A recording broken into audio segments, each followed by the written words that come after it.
We're standing by for an update from Battleground Pennsylvania as our election coverage continues. I'm Wolf Blitzer. Tonight, former Vice President Joe Biden says he has no doubt he will ultimately win the White House and defeat President Trump once all the votes are counted. Right now, all eyes are on Pennsylvania, where Biden has been closing the gap with Trump and threatening the president's lead as results from mail-in ballots are revealed. We expect Pennsylvania's Secretary of State to share new information this hour. We'll have live coverage. Arizona, Nevada, and Georgia also could tilt the election one way or another, but Pennsylvania has 20 electoral votes. That's enough to push Biden over the top above the 270 needed to win. Biden has multiple opportunities to build on his 253 electoral votes, but Trump, who has 213 electoral votes, needs to win Pennsylvania in order to win re-election. It's time for another key race alert. And let's go to Pennsylvania right now. The lead that President Trump has over Joe Biden is narrowed to 90,500. Down to 90,000 in Pennsylvania. Of the estimated vote is in. Trump has 50.1%. Biden has 48.7%. Remember, 20 electoral votes in Pennsylvania. Let's walk over to John King, who's looking at Pennsylvania very, very closely. We're going to be hearing from the Secretary of State.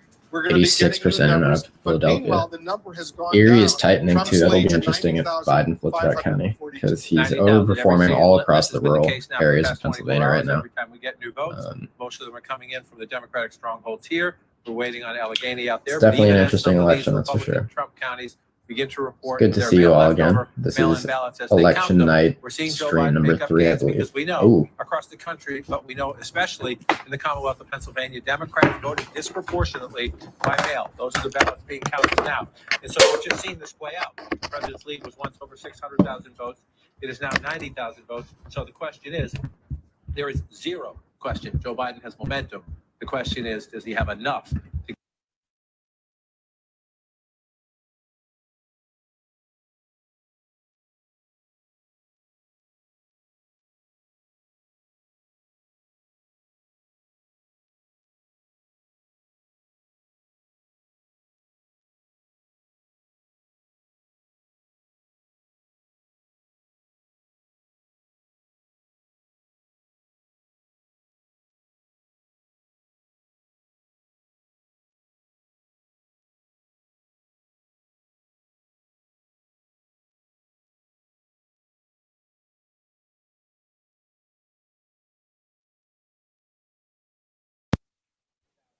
here we go. Is that better? Are we good? Let's go to Philadelphia. Kate Baldwin is on the ground for us over there. Kate, what's going on? All right, so Wolf, Is it better now? Yeah. All right. Bet. It's going well. It is going well. It's been a hectic few days. That is very true. Not a lot of sleep. So we're all just kind of doing a laid back little stream here, just looking at the results. I have CNN on my iPad here. What is your guys' preferred election night coverage, by the way? What have you guys been watching the most? Unless you've been, hovering between the different channels. I know CNN is usually the most watched, followed by MSNBC and Fox. ABC. ABC is a good one. They've got pretty nonpartisan. Twitter is also a good one.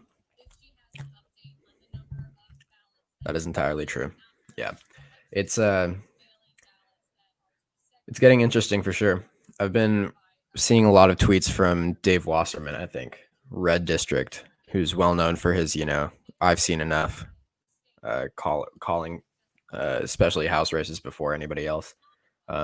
He's been pointing out how much Biden has overperformed in the rural areas across Pennsylvania, despite obviously there being a huge wave in not just Democratic votes, but Republican votes as well. I think Biden stands at around 8 million. He's received about 8 million more votes than Hillary Clinton did, but Trump has received about 3 million more than he did in 2016. So it's definitely not entirely a red wave, that's for sure. Or a blue wave, that's for sure. I think it's a combination of both.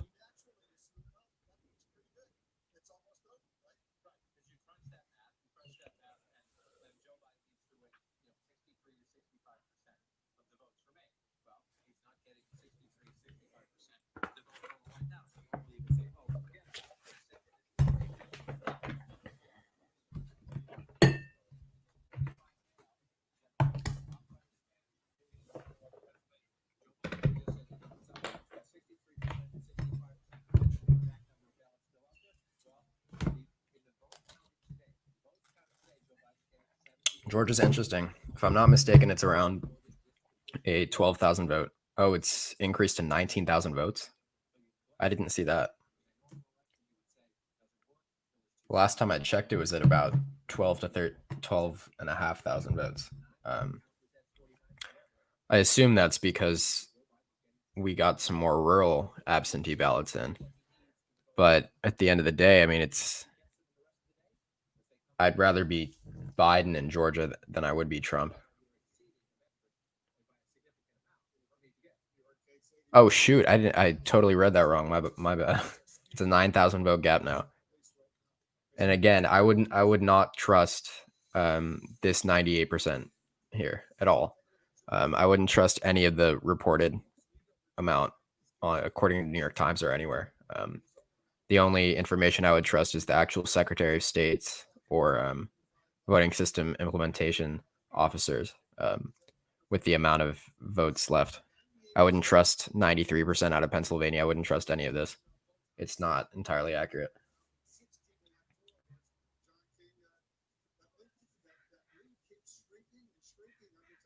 I use New York Times.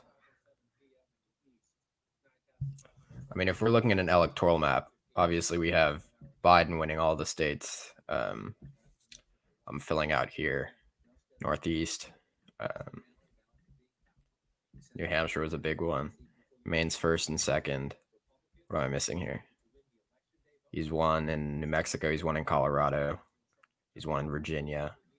Trump's won in obviously all of these states across the country. Biden has won in Nebraska second. That's actually the biggest flip from 2016 in terms of raw vote total, which is interesting. I think it's flipped about 8 to 10% into the Democrats' favor since 2016. And I mean, that was expected to an extent, but still, that's pretty impressive. Out of any state in the entire country, that is what moved the most from 2016 thus far. You got him winning in South Carolina, Texas, Florida. Where else? Biden's won in Wisconsin and Michigan and Pennsylvania. Trump has won in Maine second. I feel pretty confident about that. So basically where we're sitting is 253 to 217. That's kind of how it's looked for the last 24 hours. Not much has changed in terms of the actual electoral count, which is actually a little bit less than, you'll see some inconsistencies between New York Times and this one because I've called Alaska for Trump and New York Times and most other networks haven't.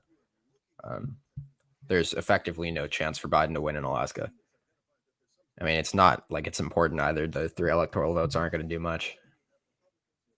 But I mean, we're talking about Nevada, Arizona, Pennsylvania, North Carolina, and Georgia. Those are the 5 states that we've been waiting on for the last 24 hours, basically. And it's been fluctuating as expected. I mean, anybody who's following this election closely in the months, even weeks leading into today, would know that these were basically the 5 states that were probably going to take the longest to count their votes. I think North Carolina is the one exception. I think we expected to see results out of North Carolina a lot faster, but they obviously had some delays and errors in their vote process. And North Carolina is kind of not being talked about at all by any of the major networks. It's all Pennsylvania, Georgia, Arizona, and Nevada. That's mostly because we haven't seen any update out of North Carolina since election night, I believe. It's a 1.4 point race right now with 95% of the vote in. Obviously, we have no idea what 95% means. I mean, we could have anywhere from 200,000 ballots to 10,000 ballots left there. We have no idea. At this stage, I wouldn't trust any of this in terms of the actual vote reporting. Do I think Trump can win Arizona? I think he could. I think I'd rather be Trump in Arizona than I would be him in Pennsylvania. That's for sure. Biden will probably win in Pennsylvania by anywhere from 50 to 100,000 votes. Arizona is a nail biter. So is Georgia. I think Georgia is going to be decided by less than 5,000 votes. And then we're probably going to get a recount in the state of Georgia, which should be interesting because I don't know who the recount could possibly favor. I'm not informed enough to know where the inconsistencies would be. What's happening with Alaska? Not much. We had 56% of the estimated vote reported, and that was from the mail-in vote from the start. And since then, we haven't gotten anything. But Biden's up. I mean, Trump's up by 30% from the early and mail-in vote. There's not a chance for Biden in Alaska. It makes no sense why that has not been called.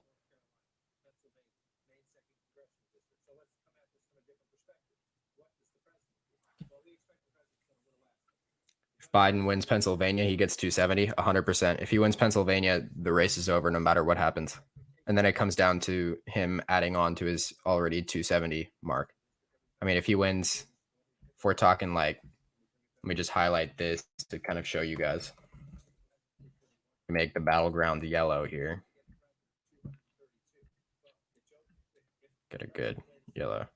I mean, if it's Pennsylvania, North Carolina, Georgia, Arizona, and Nevada, that's 68 electoral votes that are still too close to call. I mean, we're talking if he gets Pennsylvania, it doesn't matter what happens in any of these other states. He gets to 273.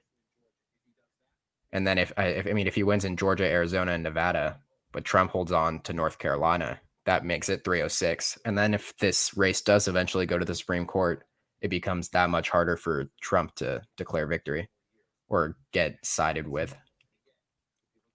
It does say a lot of news networks have Arizona called, but even Nate Silver has said that people should start retracting their projections in Arizona because it's getting extremely close. I could see the same thing happening in Arizona that we've seen in Georgia, just the opposite effect of Trump climbing back. Georgia is extremely close. It's about 9,000 votes right now. But I mean, as things stand right now, this is where we stand. And the most likely scenario is that Joe Biden does win in Pennsylvania, anywhere from 50 to 100,000 votes. He will most likely win in Nevada as well, when more of the vote comes in out of Clark County as well. That'll take him to 279.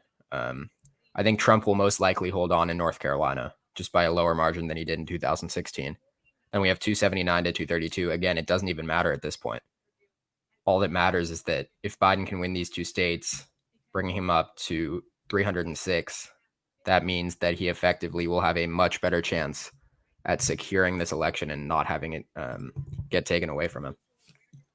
If we're talking from like a core perspective. But I mean, the best case scenario for Trump is that obviously he sweeps all of these states, in which case the most amount of electoral votes he could get to is 285. Whereas Biden, if he swept all of these states, he could get to 321, which is higher than Trump's 2016 total. But yeah, this is where we stand right now. Biden has overperformed Hillary Clinton already. Obviously, with wins in Wisconsin and Michigan, she only received 232 electoral votes, and then you get those 29 here. But yeah, these are the 5 states we're waiting on right now. If you didn't know that, we've been waiting for quite a while now on that. Do you think Pennsylvania will be called today? Most sources are telling most other sources that yes, we will get the full results out of Pennsylvania. But I mean, that's what we thought of out of Georgia and Arizona a while ago too. So it's like I can't say with pure confidence that we'll get results anywhere today.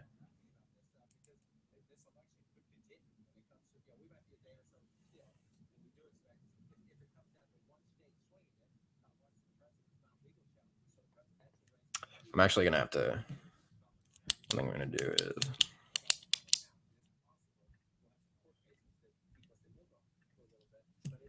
I'm gonna make live chat a little bit slower because I can't read any of your questions right now.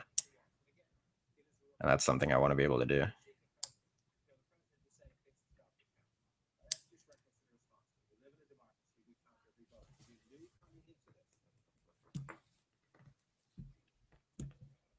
I think I'll make it like 15 seconds just to make it easier to read.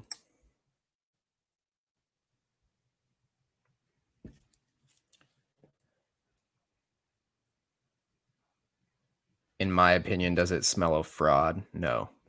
I haven't seen anything substantial that leads me to believe that there's any voter fraud.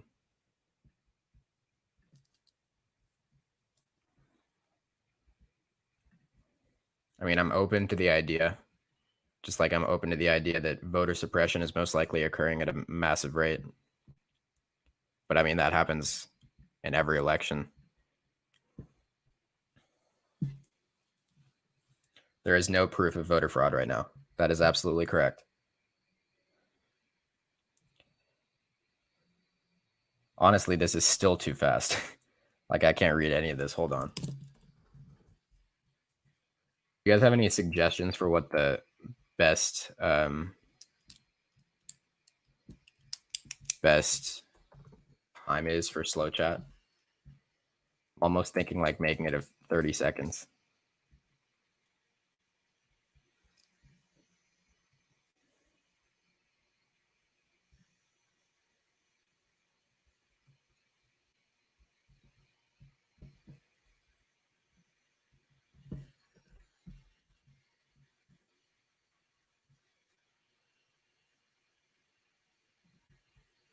All right.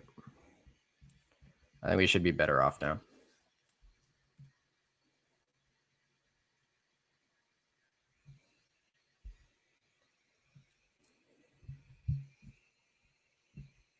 Again, this is where things stand right now. If you haven't been paying enough attention. Explain voter suppression. Voter suppression occurs from both parties. Typically, there's more evidence to suggest that it occurs from the Republican establishment a little bit more often. And that's not a biased or subjective point of view. That's genuinely just proven over and over again. A lot of that happens in Georgia, but there's been a lot of efforts to sort of counteract those issues. And I think one thing that a lot of people just aren't understanding about this election is that there's a ton of evidence to suggest that the election counting process has been really great. And I think it should instill a lot of confidence into people with how well this election has been handled. It may not seem like it, but I promise you that, I mean, there's a lot of positives to take from the vote count in Wisconsin and Michigan and Georgia. And if you are actually paying attention and aren't just dwelling on conspiracy theories all the time, then you would know that obviously this is what was expected to occur. You know, like obviously Trump was supposed to be ahead in Wisconsin, Michigan, and Pennsylvania because of the election day vote. And then as the days went on, this was predicted time and time again by forecasters that Biden would eventually climb his way back. We saw the opposite effect in states like Florida and North Carolina and Ohio, and even like states like Nevada, Texas as well, where Biden was ahead early because the early vote was actually counted there first. It's very logical, and it makes all the sense in the world that those states had Biden ahead early because they counted mail-in votes before Election Day, and that's why he was ahead. And then eventually Trump came back, and it's the opposite in Wisconsin, Michigan, and Pennsylvania. We got a super chat here. How are the numbers looking for the potential runoff election in the Senate? Yeah, we're going to see, because I don't think enough people are talking about the fact that we are going to get 2 runoffs in Georgia that will effectively decide control of the U.S. Senate. And that's huge. People are not talking about that enough at all. I mean, right as things stand right now, we're at 48-50 because the Republicans will win in Alaska. They'll win in North Carolina. That gets them to 50.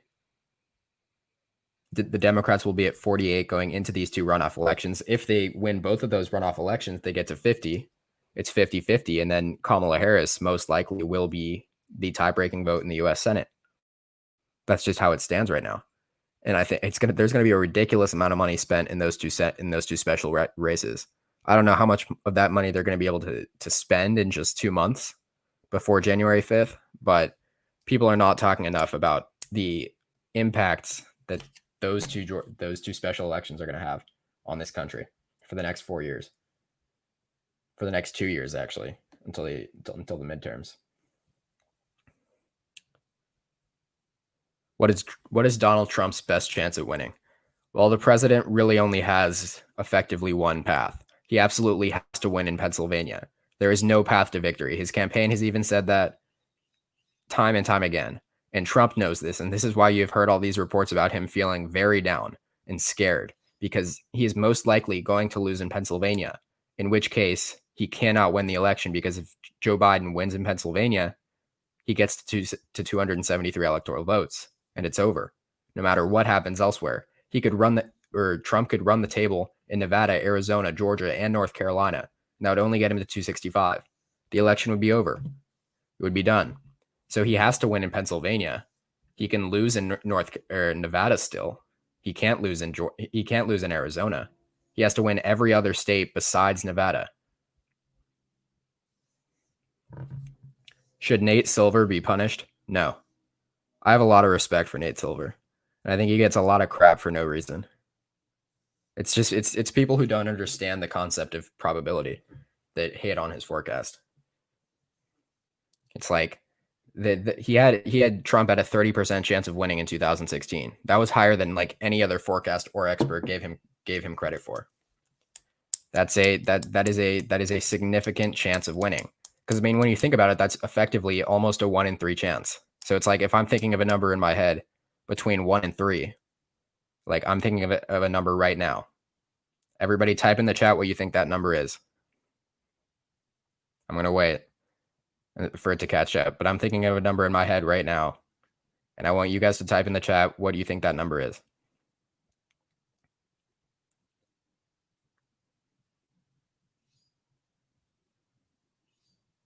Okay, so the number was 2.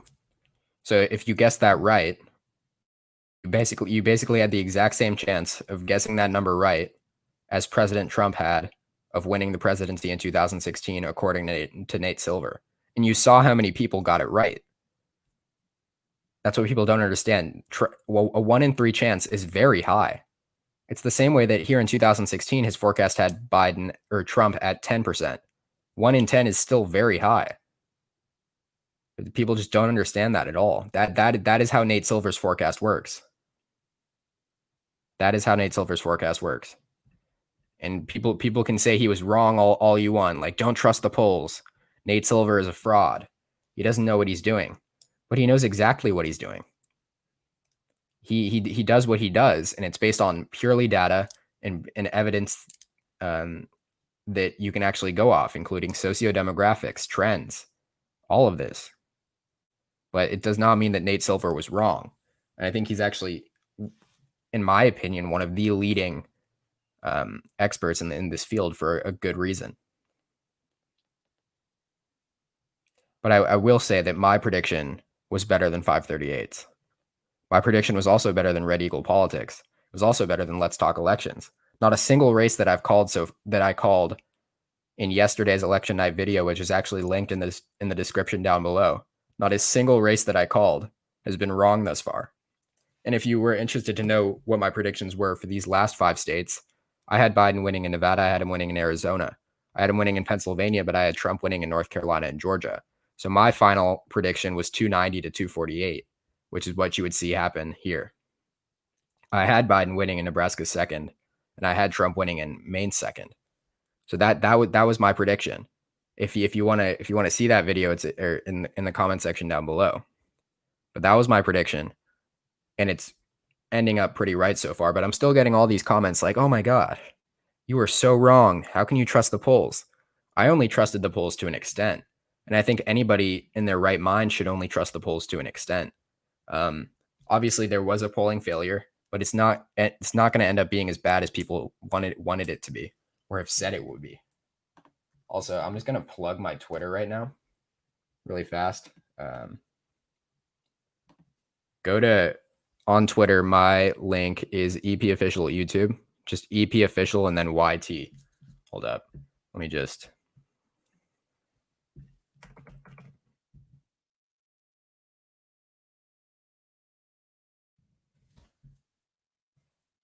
Follow me on Twitter for other updates. I kind of didn't use it for a very long time, but I've started to just kind of use it. But go hit that follow button since we have about 14,000 people in this stream right now. We got another super chat. Let me make sure I didn't miss that. But I don't get why they are not verifying ballots. There's a lot of cases where dead people are voting and they count them. I haven't seen any of that. I haven't seen. I mean, I've seen the boomer memes, and I've seen like the grainy, like pixelated pictures of these computers with evidence saying that people born in like 1900 were voting, but I haven't seen any actual substantial evidence to support that. And if there was substantial evidence to support that, it would not just be swept under the rug. It's like all these people who think that like the Democrats control everything. That's just not the case. If there was actual evidence of this occurring, it would be talked about and it would be an actual issue.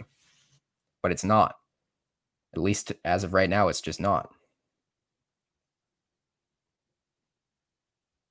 Photoshop has a lot to do with it. That is 100% true.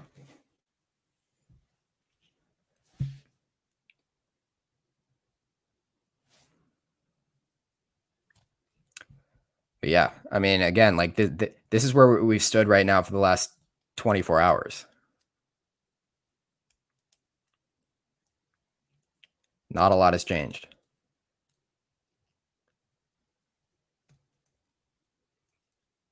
How many votes are left to count in Georgia?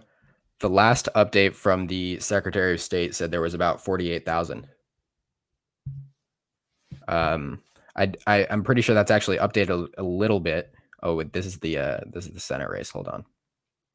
It's updated a little bit, and now as things stand right now, we're sitting at about a 9.6 thousand vote lead for the president. And we've got around 40-ish thousand, or maybe 35-ish thousand. Actually, we've got a news conference on the Pennsylvania vote count, so I'm going to listen in. Cast more than one vote. It literally has a hard stop. Should anybody even try? And the counties, again, as I've talked about, the amazing county election officials, they take this so seriously. They are such professionals. So, you know, I can just say, really, no matter how you chose to vote this year, and so many Pennsylvanians have, and it looks like it's really going to be great turnout when we finalize the numbers, that every method is incredibly safe and secure. Yes. Yes, sir. Hi, Secretary. Hey, you said, if I understand it correctly, that enough results may be coming in tonight for people to have a handle on who the winner in the presidential race is. What's your basis for thinking that? Can you put a finer point on it? How long? What makes you say that? So the counties are continuing to count, and so obviously, depending on how close the race is, that impacts whether you. So you know, the final results are not certified until 20 days after the election, right? So I want to be clear. There's no final results happening now anyway. What's happening now is having enough ballots counted to actually see who the winner is, right? The farther apart that is, the easier it is to tell. So it's very close in Pennsylvania, right? There's no question. And so that means it's going to take longer to actually see who the winner is. But I can tell you that there's several 100,000 ballots remaining to be counted. You can track all that, what counties it remains in. Look at our website, and you'll be able to see how we get to the conclusion. But, you know, either way, I want to be clear that these are just the mail-in and absentee votes and the in-person votes, right? The overwhelming majority, like, I think, you know, the huge majority of the in-person votes have been counted. We're in a very good place with the mail-in and absentee ballots, but not quite there yet. But then there's still going to be provisional ballots, the military and overseas ballots, and so forth. So the closer to the races, the longer it takes. But I think what I've said all along is that the overwhelming majority of ballots will be counted by Friday.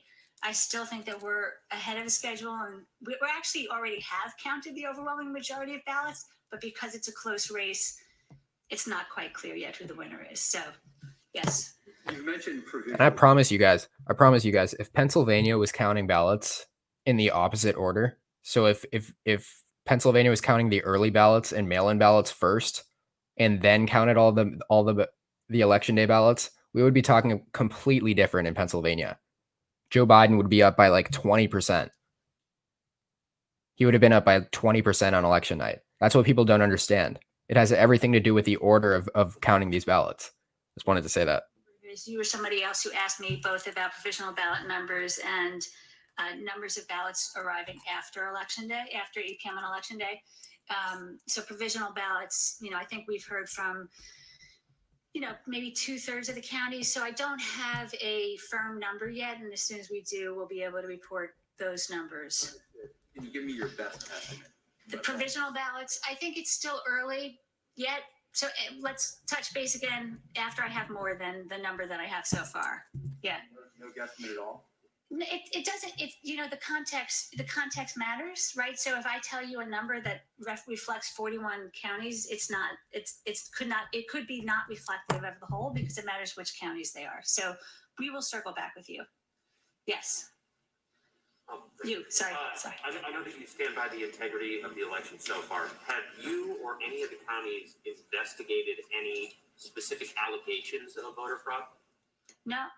I mean, I'm not aware of any. I should say you probably heard some weeks ago. Not aware of there was any a gentleman in voter Missouri fraud. County who tried She is to not apply aware of for a any ballot voter for fraud, his and deceased neither will mother. the Supreme Court I don't be know if you heard that, but that was until there's that was actual several weeks substantial ago. evidence for this. That was the only incident that I am aware of in this year. Someone asked Yeah. if Hillary had won in 2016, would she have won re-election this year? That's a hard hypothetical to talk about, to be honest. I honestly have no idea. I would lean towards no, honestly. But I can talk about that a little bit after this. Oh, yeah. If you go to our website and the supplemental dashboard, if you look at like the pie chart sliver, 99% are counted. So whether it's 99 or 98.5, go to the dashboard and it will tell you. More beyond the mail-in ballots then.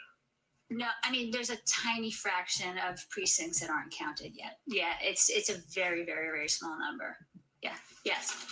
The outstanding mail-in ballots, does that include counties that have all counties segregated the ballots that came in after Election Day?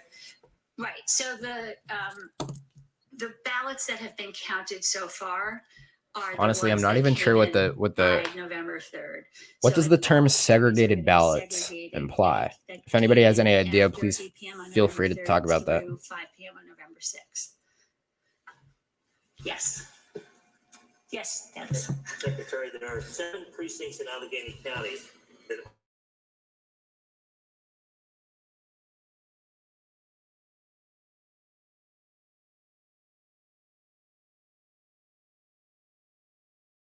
I know what's going on in some of the other things, but I don't know what's going on in those 7 precincts. So thank you. We will reach out to them. Yes. Does the department know how many mail-in ballots might still be en route to election offices that were postmarked by the 3rd? Do we know how many are en route? That woman kind of sounds like Kamala Harris. No. Imagine I could tell you that Kamala Harris sneaks in with like a giant mask into like the news conference and just starts asking questions. Of what came in after the primary. Imagine. I don't think, and usually, based on historical numbers, you get the most ballots, the day after Election Day, and then it dwindles from there. So I think I don't expect it to be a significant amount. Mail-in ballots were surrendered at the polls on November 3rd? Not yet. We will know that because She really sounds like Kamala Harris. We will know that, at once the counties do those, because obviously those voter declarations had to be signed, and I think they'll also be able to track the provisional ballot voters, the ones that didn't surrender their ballots. So 325,000 votes are outstanding in Pennsylvania as of right now, and Trump leads by about 90,000, a little over 90,000. So we've got 326,000, and where does that come from? Most of it is going to be the mail-in ballot and absentee ballots that haven't been counted yet, that were only legally allowed to be open the morning of November 4th, which is ridiculous, but it is whatever. If we're talking about Philadelphia, we got 86% of the vote in. Most of what that 326,000 left is out of Philadelphia. And that's 80-20 right now for Joe Biden. But that's the thing. A lot of that is election day vote, and the mail-in vote and the absentee vote is like 85-15, borderline 90-10 to Biden. That is a significant boost for his chances. And that is why so many people are expecting Biden to win in Pennsylvania by around 80 to 100,000 votes, and somewhere between 1 and 2 points, which would make sense when you look at the states of Wisconsin and Michigan, because Wisconsin, Michigan, and Pennsylvania are very similar in voting patterns, and they are very similar in polling deviation. If we're talking about polling deviation in general, usually geographic areas are very similar to each other. So like polling in North Carolina, Florida, Georgia, and maybe Arizona would indicate a whole lot more of what the actual election result will be in that geographic area, then polling will be here. So, like, for example, although it's kind of weird in this election, so I don't know if that point really stands as much as it normally should, but usually polling errors in North Carolina, Georgia, and Florida are going to be a whole lot more similar than polling errors in Pennsylvania, Michigan, and Wisconsin. But the interesting thing is that Biden could survive a 5-point polling error in Wisconsin and Michigan, and that's what we basically saw. I mean, I think he was ahead by about 8 points in Michigan in the final 538 polling average. He was ahead by about 6 to 7 points in the final Wisconsin polling average. So he could survive that kind of error. He only ended up winning in Wisconsin by about 0.6 points, which was right around Trump's margin of victory in 2016 in Wisconsin. So that's about a 6 to 7 point polling error, though. That is massive. Now he could survive that because of how far ahead he was in polls. We saw about he's up 2.6 in Michigan. Again, that's around a 6-point polling error in Michigan. But the interesting thing was in Pennsylvania, he was up about 4 to 5 points in the polling average. So if it happens that the polling error maintains across these states, Pennsylvania was well within the margin of error. And that is why you're seeing it so much closer. Although, do expect that Biden does end up winning by about 1 to 2 points. That is the most likely scenario right now, simply based on the amount of vote that is left in different counties.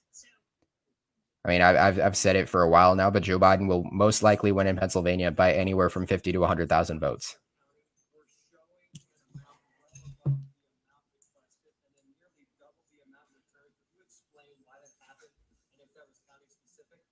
I'm sorry, can you repeat that again?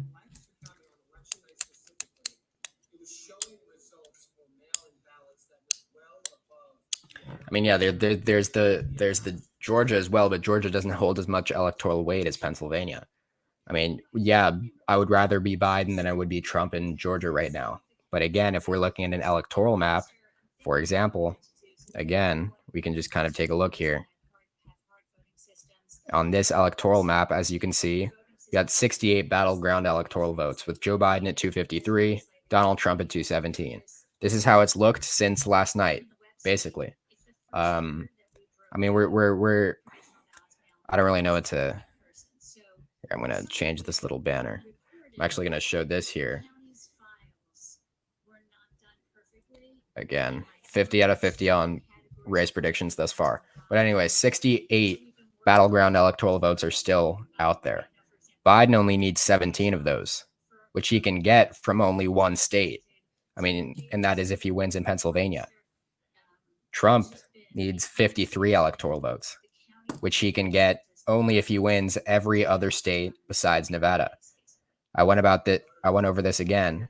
Trump is at 214 because a lot of Trump is at 214 in a lot of coverages because a lot of these, for example, CNN has not even called Alaska yet, but Alaska is 101%, has an 101% chance of going to Donald Trump.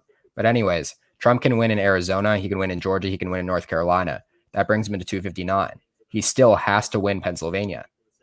Winning all of these states except for Pennsylvania is not enough for him. So he has to count on some kind of miracle. And that's why you're seeing him so frantic right now, because he cannot lose in Pennsylvania. This is why he's filing all those lawsuits. This is why he's freaking the heck out. This is why he's calling all these GOP governors and telling them, you know, like, how is this happening? How has this happened? Because he can't believe it. And the simple fact is that Biden is most likely going to win in Pennsylvania, and that's all he needs to win the presidency. And that's not even counting on the fact that he most likely will win in Nevada, he most likely will win in Arizona, and he most likely will win in Georgia. I mean, if I were the Biden campaign, I would much rather be Biden in Nevada. I would much rather be Biden in Arizona, although by a lower margin. I would slightly rather be Biden in Georgia. I would rather be Trump in North Carolina, but I would rather be Biden in Pennsylvania. I mean, that's basically where we're standing right now. I mean, Nevada, don't expect much out of Nevada for a little while now. I think the most likely scenario is that we get our next batch of votes out of Clark County sometime tomorrow. And if this race does not get called tonight, it will be called tomorrow. I promise you that. I think it'll be called as soon as Biden takes the lead in Pennsylvania.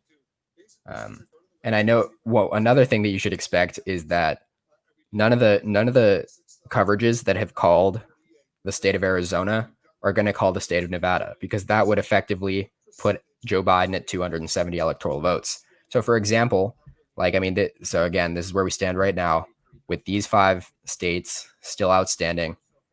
Fox News and AP and Decision Desk and ABC, I believe as well, all had Joe Biden winning in Arizona prematurely, in my opinion. That puts him at 264. So these sites can't have him win in Nevada, because that would put him at 270. They can't do that yet because we don't know for sure that Joe Biden will win the presidency. So I was expecting that once we got that batch out of Clark County, which had Biden leading by about 8,000 votes, when that occurred, I was expecting some of these coverages, kind of like CNN, to call Nevada for Joe Biden. I was expecting that to happen because that would put him at 259 in their count, and because they hadn't called Arizona yet. By the way, I appreciate the super chats so much, guys. I really do. I have a question here. PA judge just ruled in favor of Trump to halt the vote count in Philadelphia temporarily. Is that true? Let me check on that.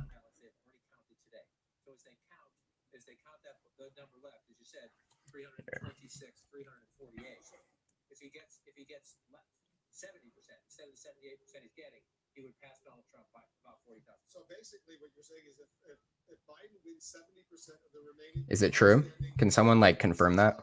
Because I know that there have been a few different court cases in Pennsylvania that were decided reversely. The Pennsylvania contest right now. Yes, and that would make him the president of the United States. He would win it by 40,000 votes, so he doesn't even need 70%. When did Trump win Pennsylvania by 4 years? Let's go back and take a look. If we go back through the thing, Telestrator off, 2016, 44,000. So in other words, Biden would win Pennsylvania by almost exactly the same number of votes that Trump won Pennsylvania over Hillary. Yeah, I mean, that's what they're saying at CNN. Biden is going to win in all of these Rust Belt states by basically the same margin that Trump won in 2016. Trump won in Wisconsin by 0.7 points. Biden is ahead by 0.6, and that's basically all the vote, barring some kind of recount. Michigan's up. He's up 2.6, which is obviously higher than Trump's win of, I think, 0.2. But I mean, that was expected. Michigan was always going to be the easiest state for Biden to flip. That was always going to happen. What is fake news? Is fake news the Philadelphia thing? Because yeah, I was kind of skeptical about that because I thought I would have heard about that. That's why he's getting more votes in Pennsylvania now than he did 4 years ago. Joe Biden and Democrats, though, they had a strategy. Many of them voted. I'm kind of just trying to find anywhere where that would be the case. What do I think about cannabis legalization if Biden wins?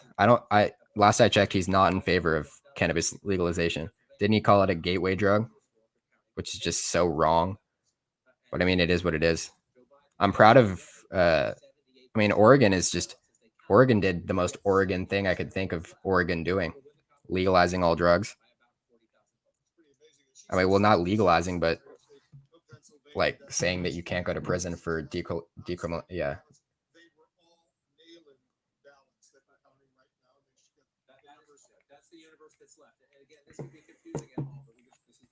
Yeah, the appellate court ordered a stop, and the Pennsylvania Supreme Court reversed it.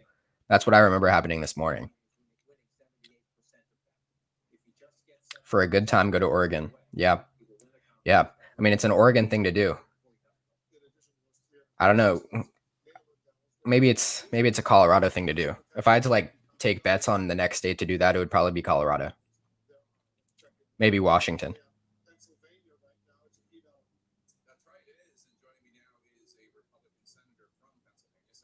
South Dakota? Really? I mean, South Dakota is pretty libertarian. So is a lot of this kind of heartland. It's a pretty libertarian area. So what's up with Nevada? We're waiting for tomorrow.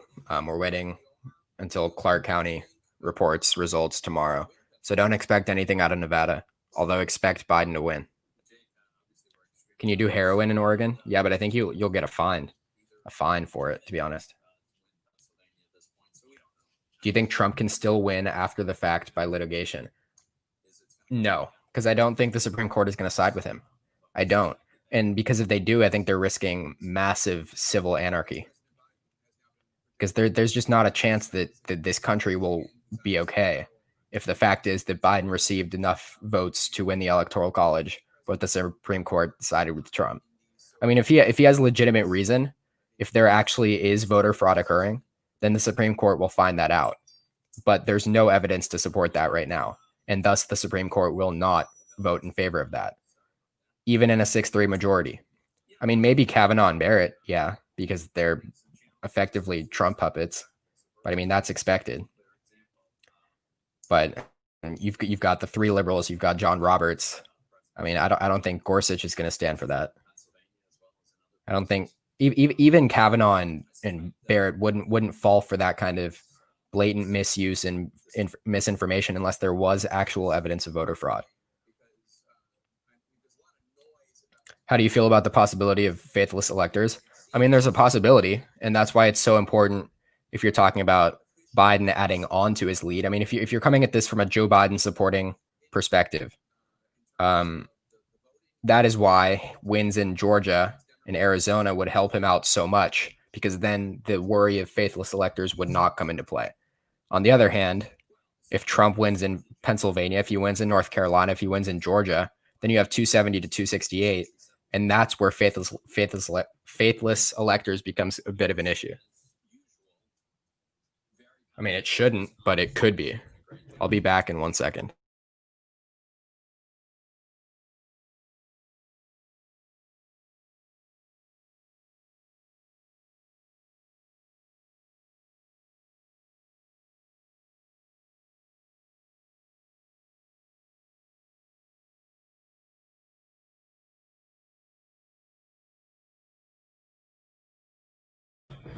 All right.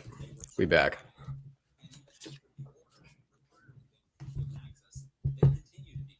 Which states allow faithless electors? If there was any question for people that don't know what faithless electors is, it's basically so the Electoral College, right? So you have in California, for example, you have 55 electoral votes because they have 2 senators and 53 seats in the House. So if one of those electors that they have represent them in the Electoral College decides, oh, I'm going to vote for Donald Trump, then they can do that. I don't think that's actually legal in California, but it is legal in some areas. I can pull up a map actually. Where faithless electors legal. I think most places just have fines, if I'm not mistaken, for these kinds of things. A lot of electors would risk doing that. I mean, where are electors bound? Electors bound by state law in red states. Yeah, I mean, it's not legal in California, but it's legal in Texas, New York. I mean, it could happen, but like, who's to say that's going to happen in favor of Trump and not Biden? Like, who's to say that who's to say that there isn't going to be a faithless elector in favor of Biden instead of Trump? I mean, you know, it's kind of like the whole argument about like shy Trump voters. Like, who's to say that there aren't shy Biden voters?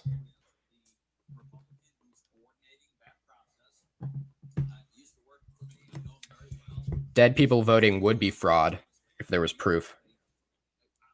Do you think the USA is better off with Trump not being president and Biden running the country?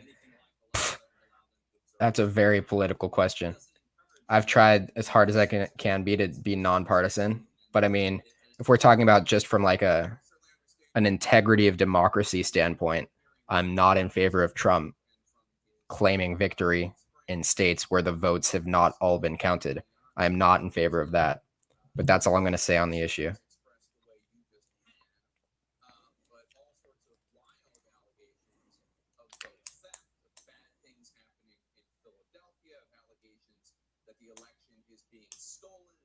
Is it possible for Trump to go to jail if Biden wins? It's possible.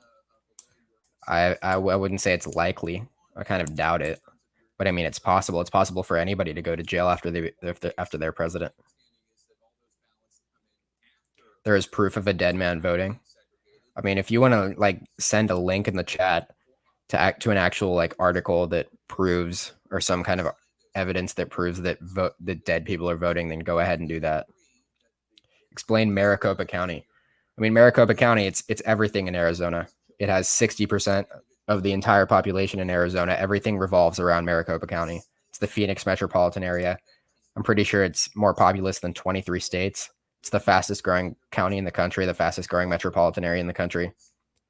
Democrats registered like 200,000 voters since 2016.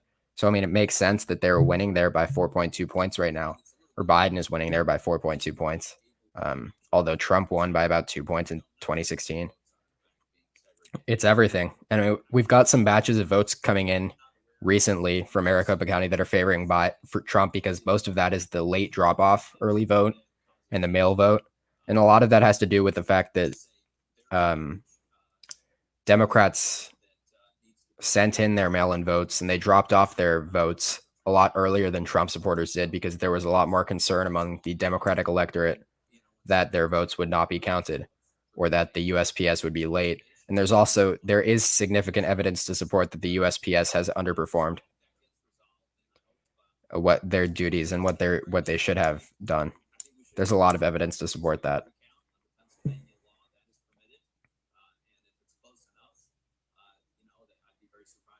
Do you know the legal recount percentage threshold for the remaining undecided states? I don't know exactly for a lot of these areas.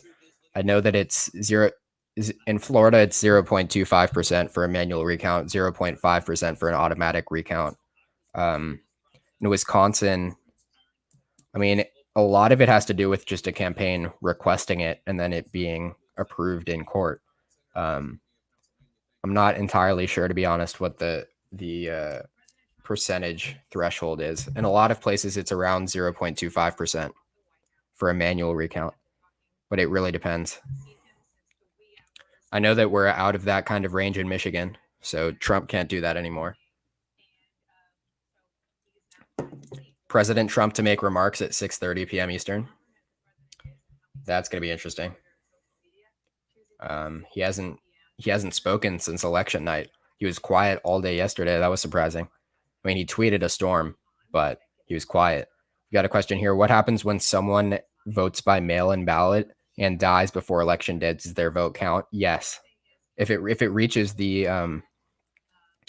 if it's submitted to the area or to whatever the voting station is before election day, then yes, their vote counts, even if they die in the meantime.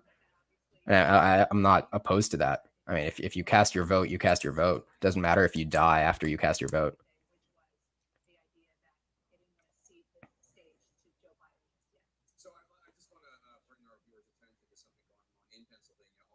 Biden pretty much won. Do the math. I mean, yeah, he's pretty much won, but that doesn't mean he has won. America does need a third party to stabilize the system. Yeah, I think another thing America needs is proportional voting. I think this winner-take-all basis is ridiculous. People are just voting for party, not policy. I think there's so much evidence to support that proportional voting increases turnout too. I mean, it gives representation to smaller parties in government. I think so much would be better.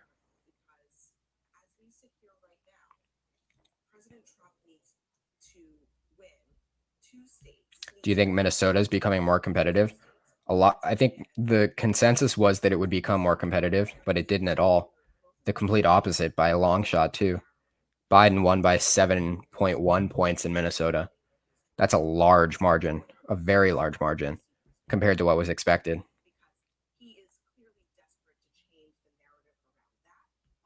Do I have a channel like David Pakman or TYT? No. I mean, I have this channel, which is called Election Predictions Official, but I don't have anything that's policy related.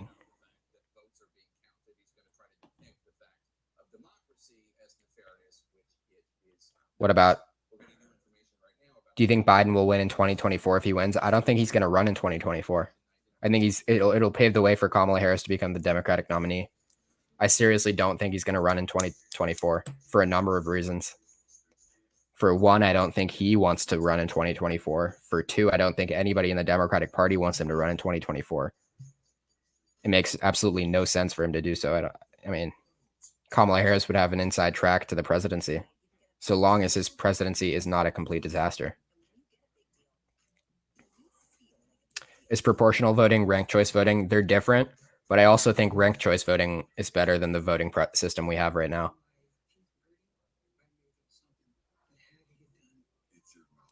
Do you think Kamala will win? Surely she's too evil. I don't think Kamala Harris is evil. But I don't know if she can win. I don't know if she's popular enough to win. It would depend on who the Republican nominee is. I mean, if we get like a Harris versus Pence in 2024, that would be interesting. But I think Kamala Harris has more personality than Pence. I don't know if a Republican can win again. If like if a Pence Republican can win again. I think that the Republican Party has shifted so far right into like this populist message that I don't think a candidate like Mike Pence can win. I don't think he can win the primary. I don't think he could win the general election either. I think they need someone like, I don't even know, younger, more, just with more charisma. It's like, I think Pence is an extremely talented politician. I think he's a good debater. I think he's really sharp, and that comes from him formerly being a radio host. But like, I don't think he could win a general election. He just doesn't have the personality for it, especially not after Trump. There's no way. I don't think Pence would have any chance of winning the Republican primary. I don't know who the best candidate would be in 2024 for the Republicans. Maybe a guy like, I don't know. What do you guys think? Who do you think the Republicans should run in 2024? Because it definitely wouldn't be a guy like Larry Hogan. That would be ridiculous. I could see a guy like Dan Crenshaw. It won't be John Kasich. That's for sure. John Kasich has no future. I mean, Nikki Haley certainly has a great chance. I think there's a chance we could see Nikki Haley versus Kamala Harris. I mean, how about that? That would be the first way we get a female president. It's long overdue. I think there's evidence to suggest that the first female president will be a Republican. Unfortunately, I think that'll be the case because I don't think a Democratic woman could win the presidency. We saw that in 2016. Although Hillary was a special case. Rick Scott, I don't think Rick Scott has the personality. I think Josh Hawley has a chance. I mean, we're talking about. I think the Republicans are gonna have to nominate someone younger. Marco Rubio has a chance. Ted Cruz might have a chance again. Ted Cruz has become everything he wasn't in 2016. He was so unpopular. It was ridiculous. But he's a pretty well-liked senator now. Ivanka, I don't think any of the Trump children are going to run. And if they do, I don't think they're going to win. They would never win in a general election.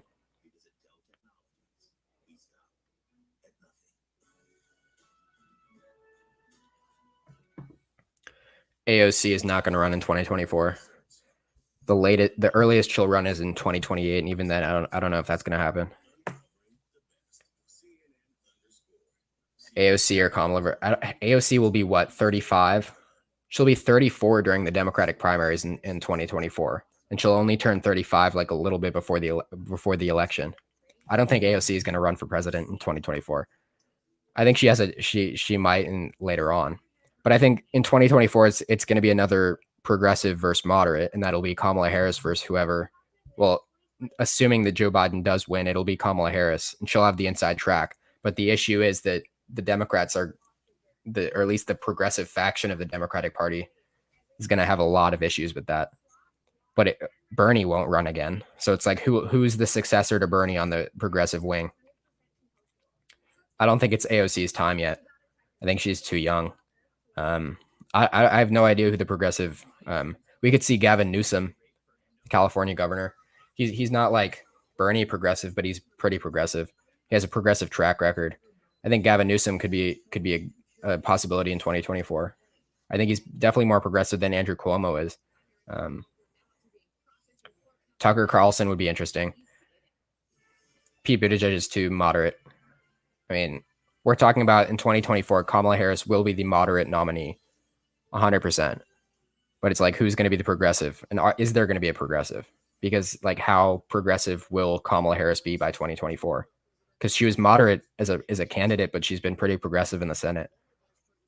I don't know what to make, because it ultimately will depend on how successful the Biden presidency is. Because if it's a disaster, then Kamala Harris doesn't stand a chance. So like if progressives want like a president in office in 2024, their best chance is like that the Biden presidency is a disaster, or that somehow Trump wins. Amy Klobuchar has absolutely no path forward in the Democratic Party. None. Sorry. She has no path forward. I don't think white moderates from the Midwest are the future of the Democratic Party. And this is something I tweeted yesterday. I think Nancy Pelosi should lose her speakership. And I think Chuck Schumer should lose his Senate Majority Leader position. There's no reason why those two should still be the faces of Democrats in Congress. I mean, the fact is the Democrats are about to lose roughly 10 seats in the House. Like, how does that even happen? How does that happen in a race where the Democratic primary or the Democratic challenging president defeats the Republican incumbent? How the hell do you lose 10 seats in the House? That's such a disaster. That is such a disaster. And it has everything to do with the fact that Nancy Pelosi is the Speaker of the House. I mean, that at least that's my like opinion. My personal opinion is that Nancy Pelosi should not be the Speaker of the House anymore. She's too polarizing. And I mean, she's a very respectable woman in the sense that she's accomplished a lot and she knows what she's doing. She's very smart. She's very a talented politician, but people just don't like her.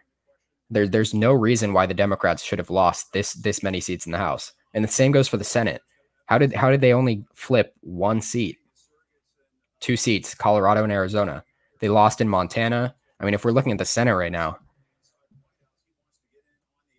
they lost in Montana, they lost in Iowa, they lost in North Carolina, they lost in Maine, they lost in Kansas, they lost in Texas, South Carolina, Kentucky, everywhere except for the 2 obvious flips, Arizona and Colorado, they lost. Chuck Schumer shouldn't be the Senate Majority Leader anymore. I mean, there's no why I don't see any reason like besides the Democratic establishment being in control of that party that for Nancy Pelosi and Chuck Schumer to be the minority leader and the Speaker of the House. I think they should probably replace at least one of them with a person of color, or a woman as well, because that is the future of the Democratic Party. I mean, replace Nancy Pelosi. Who would actually be a better speaker? I can't think of someone who's experienced and would actually be a good speaker, but also represents the Democratic electorate a whole lot more than Nancy Pelosi does. What do I think of QAnon? Awful. I think anybody with any sense thinks that QAnon is dangerous to this country. AOC is way too young for the speakership. Nobody in the squad is ever going to become the Speaker of the House, unless the Democratic Party like completely changes their. I mean, I think they have to replace the Speaker with a person of color, to be honest. And there's a lot of candidates for that position. Elizabeth Warren is Senate Minority Leader. I don't know. I don't see that. There's a lot of options, but I think that they have to at least reflect on the fact that this was another extremely disappointing election for them. Even with Biden expected to win, there's no reason for the Democrats to take this election as a victory. And there's a very good chance that the Republicans make significant gains in the next 2 years in the midterms, especially if Nancy Pelosi and Chuck Schumer are still the leaders. Yeah, so Trump is going to make a statement in about 25 minutes. That's going to be interesting. Barbara Lee. It could be that Barbara Lee becomes the speaker.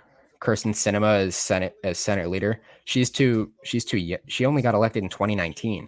Kirsten Sinema is not going to be the minority leader. Cory Booker, maybe. Cory Booker would actually not be a horrible idea. I don't know if he has what it takes, though. I don't know if he has like the connections.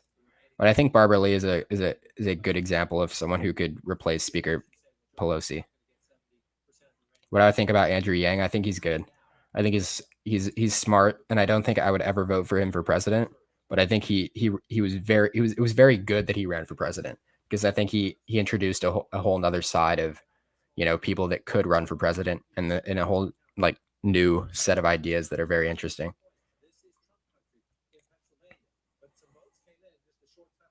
Tammy Duckworth. That could be an interesting one. But again, I think a person of color has to take at least one of those spots. Joaquin Castro, speaker. Don't know. Ben Shapiro 2024. That would be interesting. Ben Shapiro 2024. What do I think about Candace Owens? I think Candace Owens. I'm actually just not going to talk about that. Maxine Waters. I don't know. I think Barbara Lee is a better candidate than Tammy Duckworth. Maybe Tammy Baldwin or Tammy Duckworth.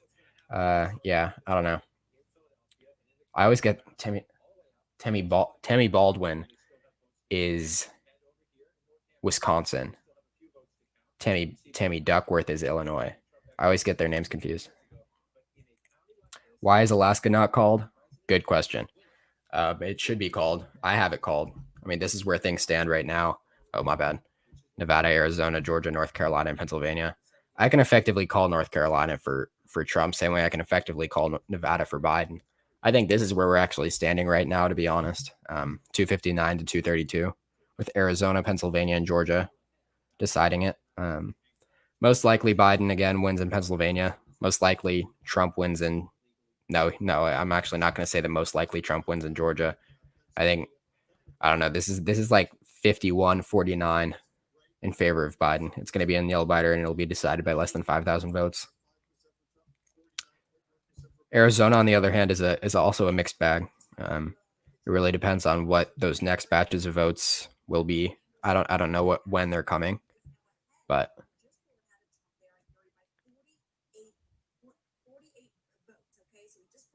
Biden pulled ahead of Trump in Erie County. Is that true? It still has him at about 600 votes ahead. But that would be an interesting one if Biden gets ahead in Erie. It's 1.2% and 80,000 votes now. Why is AP called Arizona? Fox News was the first one to call Arizona. So I don't know. I mean, I called Georgia pretty early on, and that was a mistake of mine. I'll own up to that. Thoughts on Charlie Kirk? Again, that's too political. That was pretty rude to dismiss Candace Owens. That kind of attitude is. I didn't dismiss Candace Owens. I just said I wasn't going to offer my opinion on her.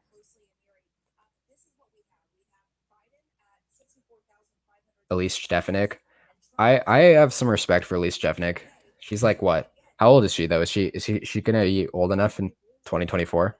Because I know she was the youngest congresswoman until AOC was elected. Is there any statistical evidence to suggest Dems fixing the election? If not, could you explain? There is no evidence to suggest Democrats fixing the election. All of the evidence that people have come up with is these grainy pixelated pictures of people voting from like born in 1900 and like these boomer memes and people like storming into election centers, like crying voter fraud, but there's no actual substantial evidence. And the truth is that if there was any evidence, it would be talked about and it would come up in court. So it's like all these concerns about the Republicans, like, oh, the Democrats are fixing the election. Well, if they were, we would find out about it. It's not like the Democrats hold like control over everything, you know, like there are enough Republicans and nonpartisan people in these positions of power. The majority of people in these positions of power are nonpartisan, and it would come up in court. But until then, I don't believe that's like there are any issues with that. Thoughts on ranked choice voting to level out the American public? I think ranked choice voting is a great idea. I think it's worked very effectively in Maine. I don't see any reason why ranked choice voting would be frowned upon. It gives people more of a choice over who they want to elect them. It's more democratic in every sense of the word. I don't think it would close our societal divide.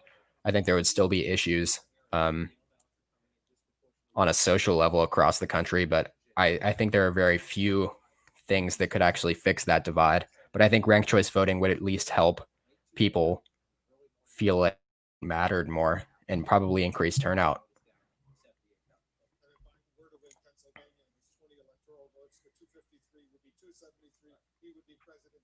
Let's talk about voter fraud.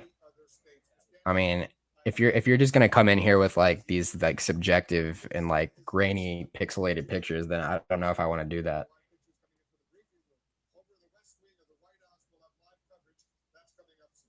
What happens if the president-elect dies after the electoral voting but before inauguration? Well, their vice president would basically be elected, because I mean people are voting in this election for president and vice president. So I mean, if Joe Biden receives more electoral votes or reaches that 270 electoral vote count, Kamala Harris has also been elected as the next vice president, which means that if Biden lost, Kamala Harris would be inaugurated as president.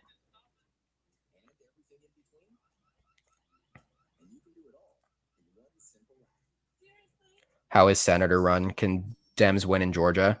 I assume you're talking about the special election, in which case, I mean, they could. I don't know if they have as good of a chance in these special elections as they did in this presidential election. It'll be January 5th. I could see some Warnock Purdue voters, just because people don't like Kelly Loeffler. I think because she's just corrupt and unpopular. I think there will be some Purdue Warnock voters, which could be enough to give Warnock the victory and Purdue the victory, and then split those two races.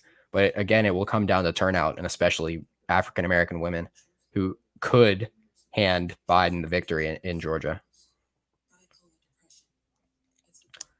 Has Fox News uncalled Arizona? No, I don't think they have yet. Biden's lead in Arizona has shrunk again. Is that right? From rural counties? Yeah, I mean, nothing is coming in out. Yeah, it has. It's about 65,000, 2.2 points. Yeah. I mean, there's not a lot of vote that's going to change anything in these rural counties. What it's going to come down to is what the margin of victory is in Maricopa.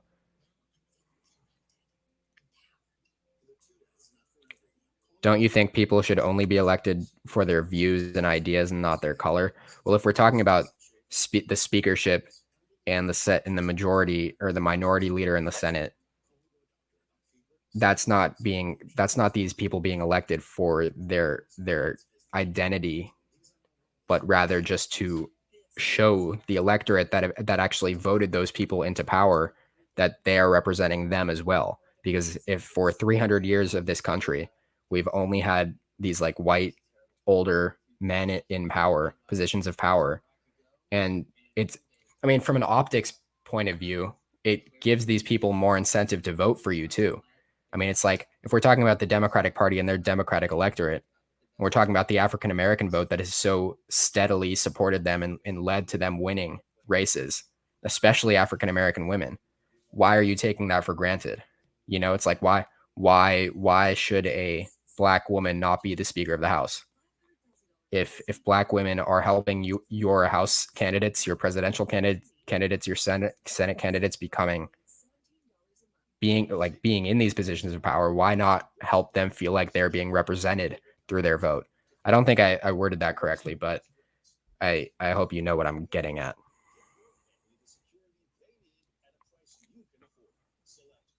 Can Trump win at this point? He can.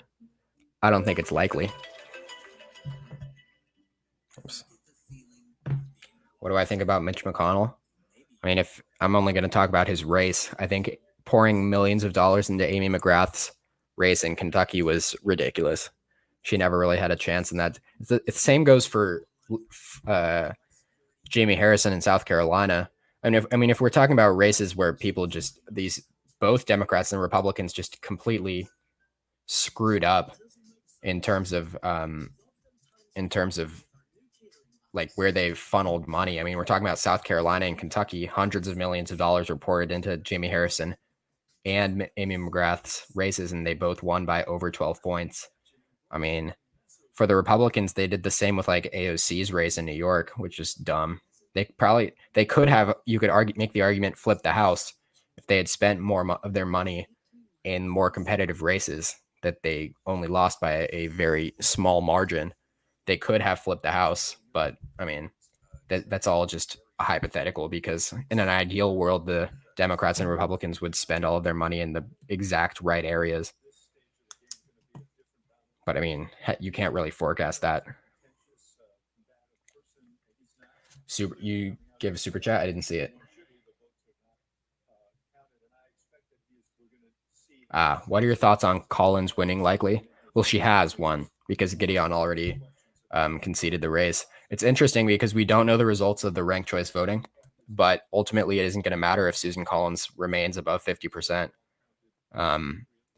Lisa Savage was thought of as more of an independent left-leaning candidate, so a lot of people that were voting for Sarah Gideon voted for her as their first choice and Sarah Gideon as their second choice, which effectively would have helped her.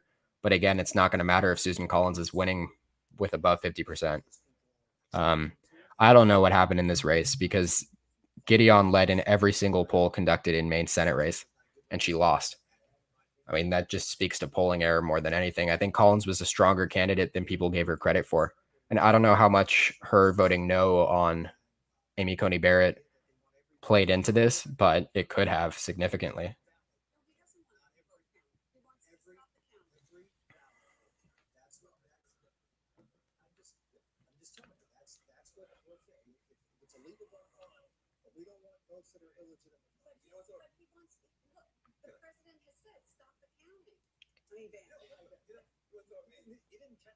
Do I think Biden will flip Georgia? He could.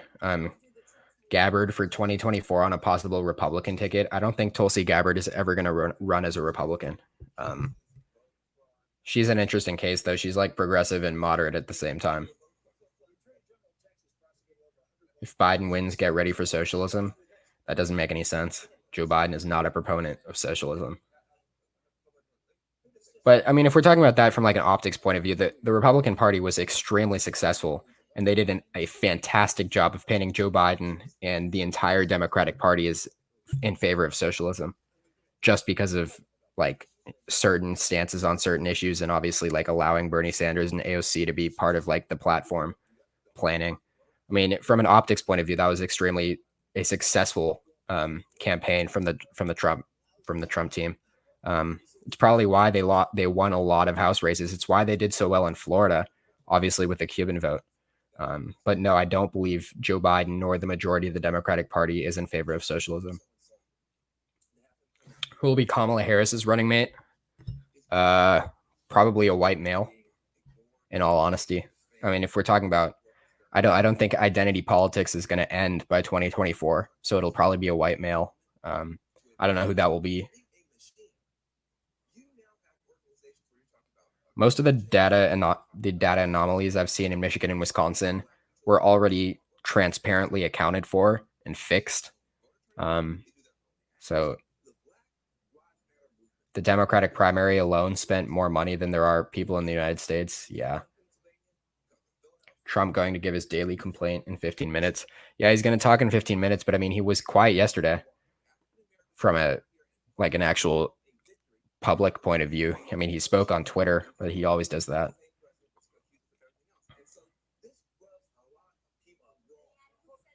Forcing McConnell to devote more time to focus on his own election instead of others. I don't know. I don't know if McConnell spent all that much money in his race.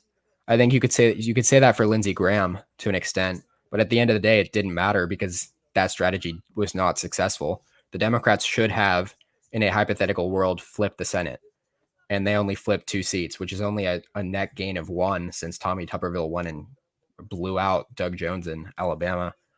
By the way, RIP Doug Jones. Feel bad for the guy. Never stood a chance. Seems like a harmless guy. It's a real shame that John James in Michigan didn't win. Black men should have more representation. They're not interested in black voices, just left-wing black voices. I don't think that's true. I think Gary Peters won in Michigan because he received more votes based on the fact that Michigan is more of a Democratic state and it voted for Joe Biden. John James overperformed Joe Biden, though.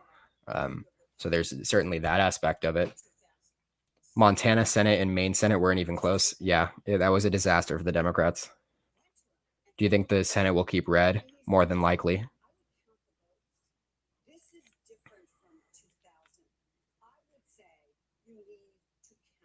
Who's going to win Arizona, in my opinion? I'd say it's 60-40 for Biden right now. Georgia's like 50-50, maybe 51-49 for Biden. North Carolina is like 90-10 for Trump. Nevada's 90-10 for Biden. Pennsylvania's 70-30 for Biden.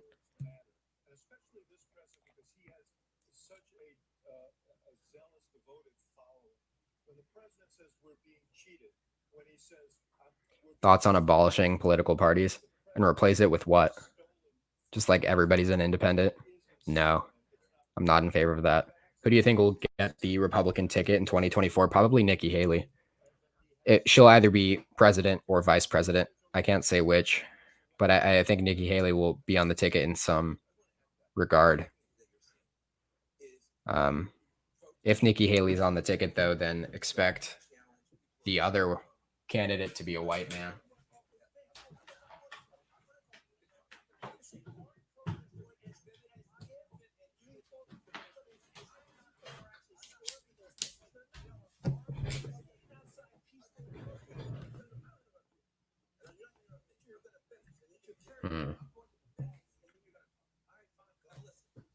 Oh, wow.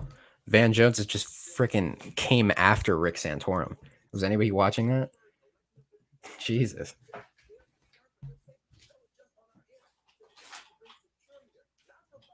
Also, someone tell me why CNN has Rick Santorum on their panel. Like, why is that still the case? They just attack each other blatantly. Everybody hates Rick Santorum on that panel, except for Rick Santorum.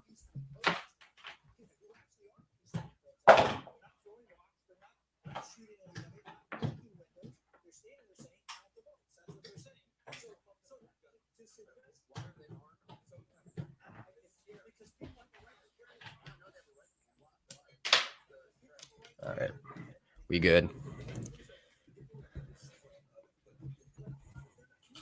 I mean, again, this is basically where we're standing right now.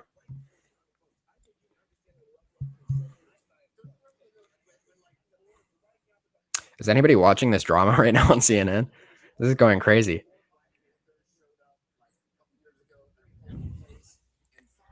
Who else loves angry Anderson Cooper too? Because it doesn't happen very often, but when he gets angry, and it's a great thing to see. Who's everybody's favorite political pundit? Not just CNN, but in general. I feel like we're gonna get a lot of like Rachel Maddows.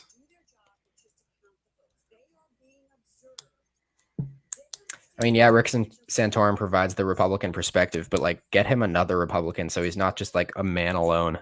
It's literally 1v5 all the time. He just gets absolutely obliterated. Like bring on like another Republican, like I don't even know who would be like a good example of a Republican perspective that CNN should add to just help Rick Santorum not get absolutely destroyed. Hassan Piker. Yeah, I like Hassan Piker. I think he's good in a lot of ways. I like his personality. Chris Cuomo is good. I think Chris Cuomo is my favorite guy on CNN. From like a presentation and like, I've never been a fan of Don Lemon, to be honest. Ben Shapiro. Interesting. I had a Ben Shapiro phase at one point. Steve Kornacki's good. Crystal Ball is good. I think the Hill Rising is very good with Crystal and Cigar. That's like an example of a progressive and then right, like balancing each other out. CNN just has 5 leftists or liberals. Actually, there's no like leftist representation either. I mean, what would be like the ideal? What would be the ideal panel for representing everybody? If you had like to pick like 4 people to be like the ideal panel on like on a news show. I mean, if we're talking like you need 1 progressive, you need 1 liberal, you need a moderate, you need like a conservative, and then you need like a right winger. So like 5 people. I don't want to see any more comments except for 5 people, 1 progressive, 1 liberal, 1 moderate, 1 conservative, 1 alt-right, or like extremely right wing. Like Alex Jones is the right winger. That would be fantastic. Could you imagine Alex Jones and Bernie Sanders on the same panel?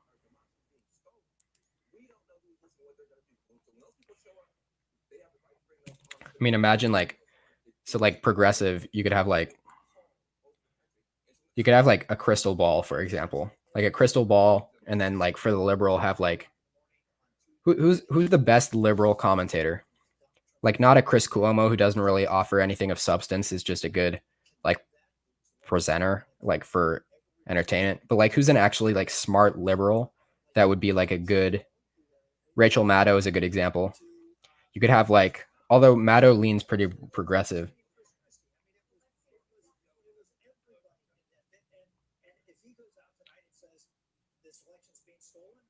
I mean, you could have Ben Shapiro as like the conservative, and then Alex Jones is the alt-right, who would be like the moderate. Have like an Anderson Cooper in the middle, like moderating everything.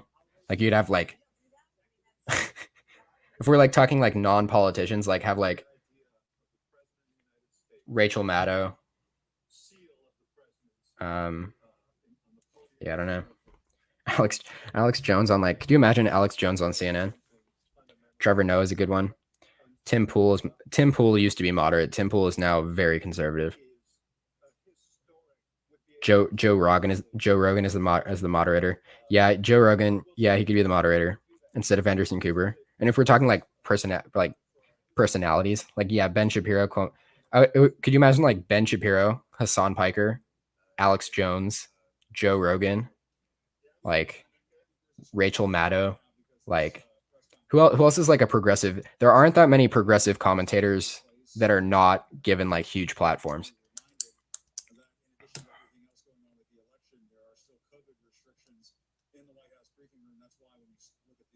What about like actual politicians though? If we're talking like politicians, like you have like AOC. Could you imagine AOC and Alex Jones a one-on-one debate? Oh gosh. What's a realistic like pay-per-view like price for that debate? If it was like televised on like national convention or like national television. AOC versus Alex Jones, 1 hour special.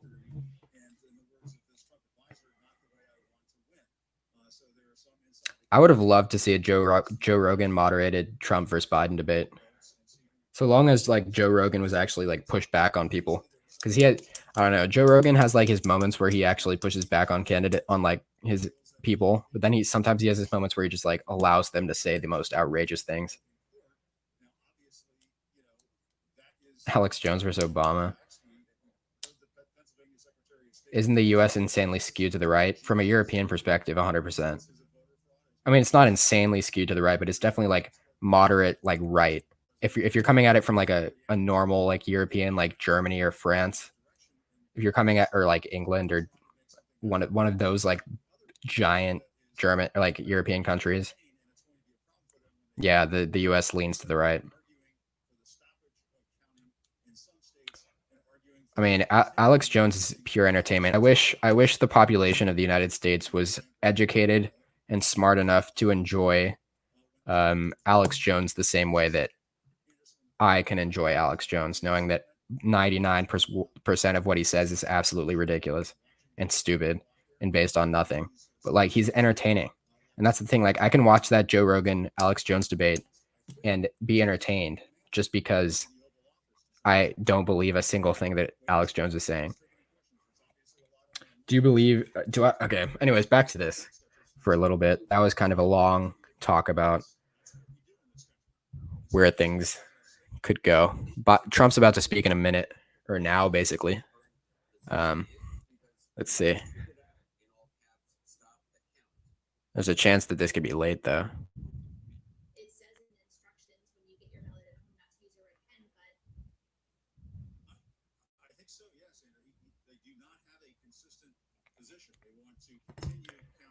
What do you think? I'll take bets on what Trump is going to say. What do you think the odds are, like out of 100, that he concedes the election?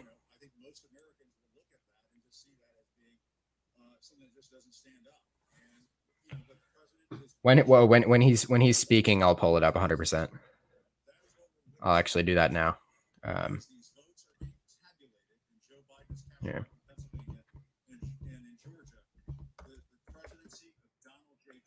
Yeah. What do you think the chances are of him actually conceding this race, even after Biden like is projected to win in Pennsylvania? I think it's 0%.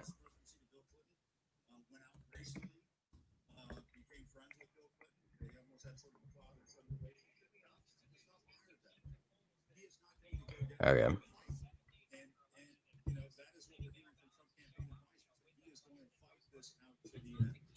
Can you guys like hear this, or is it like completely not loud? I'm trying to figure out if this like gets played through F and 0, 100%. I don't think Trump is going to call Biden to concede the election. I think he'll only concede the election once he gets beat in court. Yeah, you can't hear it. Okay, that's good. I'll turn it up once it actually happens. For now, though, what I can do is I can just. I mean, it's really just comes down to the fact that I think he's probably been sulking in the Oval Office because he just realizes he's going to lose. He doesn't have any pathway forward.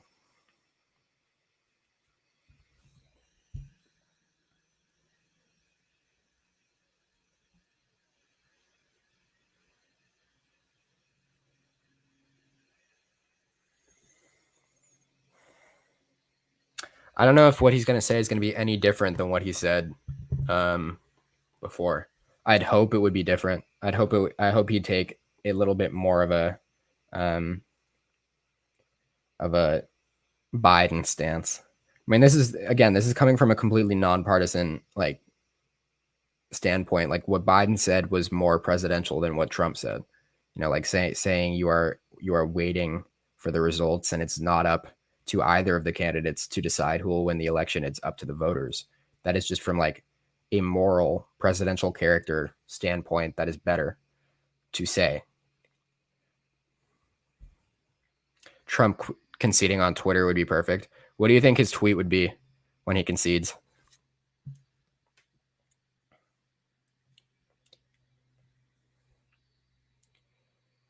I agree. For someone who claimed victory before votes were counted, I think it's super unlikely for Trump to call it quits. I agree, 100%. Could you imagine? Imagine if he just says GG, and that's like the final tweet we ever see from him. Just GG. The thing is, I would look back on his presidency with a whole lot more fondness if he just conceded the election.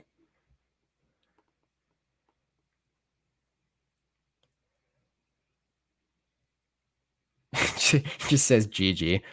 Oh my gosh. Do I think he'll run in 2024? If he tries to, I don't think he's going to win. It'll be too like I think this country's going to I think we're underestimating how long 4 years is. Cuz like think about it, like look back at 2016, like that was 4 years ago. It was a long time. A lot has happened since then. I think we're going to move past Trump by then. I don't think we're going to move past Trumpism, but I think someone else in the Republican Party is going to champion it from here on out.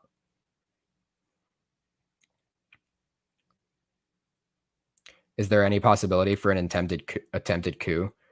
I think the only possibility in which we have an attempted coup is that Trump somehow wins in court. And if it's like hypothetically, if there's no basis for voter fraud, but the Supreme Court decides that he's the winner, and that just happens, I think that's when we would have a coup. At the very least, we would have anarchy, like 10 times the levels that we've seen them during the protests this year.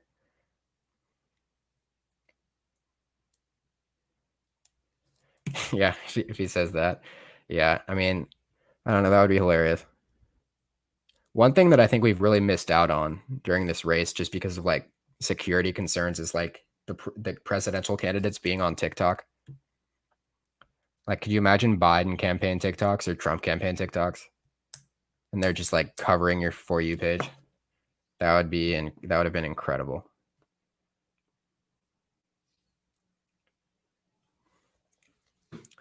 Do I think Trump Jr. will run? I mean, he could. I think he's more likely to run than like Ivanka is. Although I think Ivanka is 10 times smarter than he is. I think Trump Jr. is just a joke.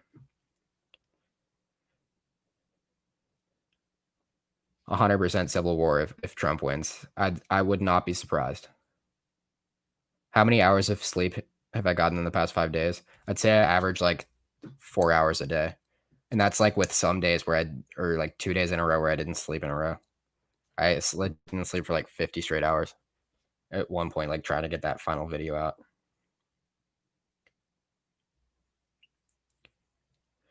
Kimberly Guilfoyle, or however you spell her last name. No, she won't run. Did you guys know that Donald Trump Jr.'s wife used to be married to Gavin Newsom? If you didn't already know that, you now know that. Isn't that incredible? Isn't that incredible? How do you go from Gavin Newsom, the governor of California, the progressive governor of California and former mayor of San Francisco, to Donald Trump Jr.? Like, how does that happen? Yeah. Look it up if you don't believe me. That is the case. I don't know if she was married to Newsom, but she was definitely involved with him in like a serious relationship. That was until like Newsom had some affair issues though. Who do I think is going to win the House and the Senate?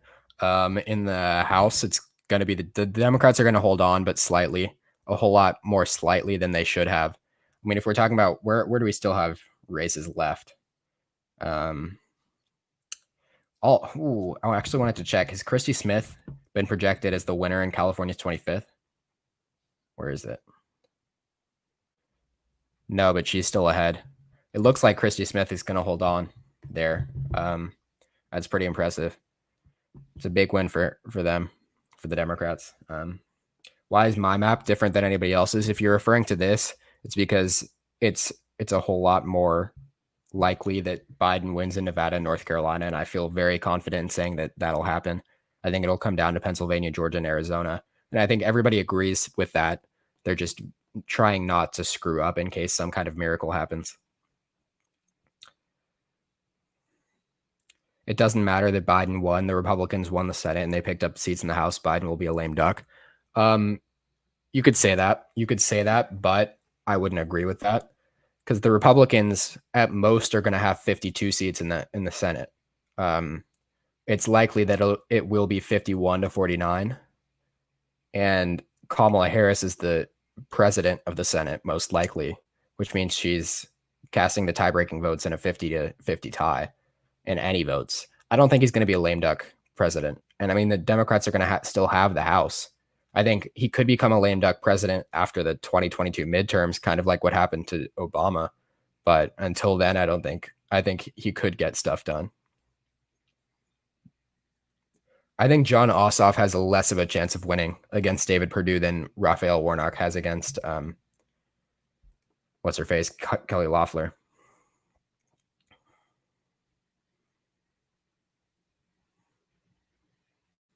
Do I think Michelle Obama might run for president? Absolutely not. She hates politics, and I don't blame her. There's no chance Michelle Obama runs for president.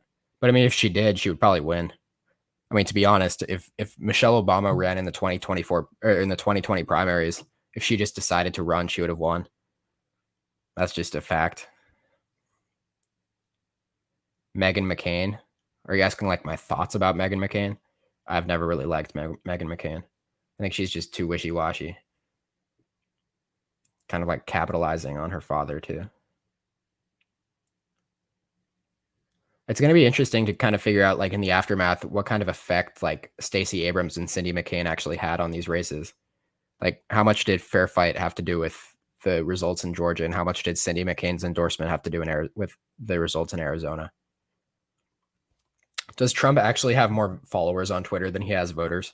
Is that actually a fact?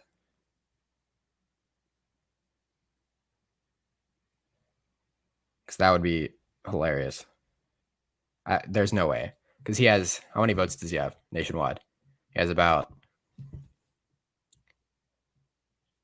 has 69 million. How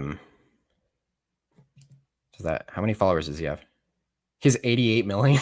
Oh, wow. Yeah, he has more followers on Twitter than he. I mean, I assume a lot of Democrats are following him just for the updates. I mean, I follow him. I'm not I don't know. I don't know what I'm saying. I follow him on my personal account just to see what he tweets. That doesn't mean I would vote for him.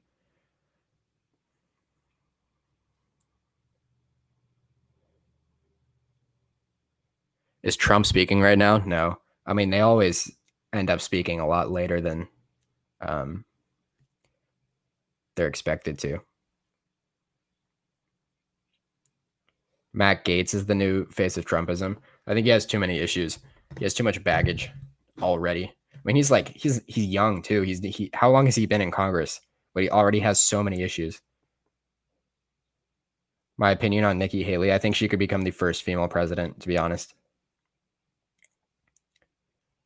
Someone asked, why does my map slightly differ from other maps? That's because I've called Arizona, I've called Nevada, and I've called North Carolina.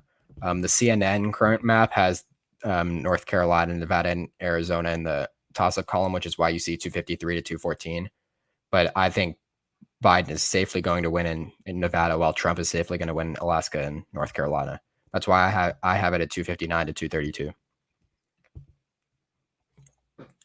What do I think are the chances of a 50-50 Senate? Well, that would require the Democrats to win both runoffs, which I don't think is likely, but it could happen.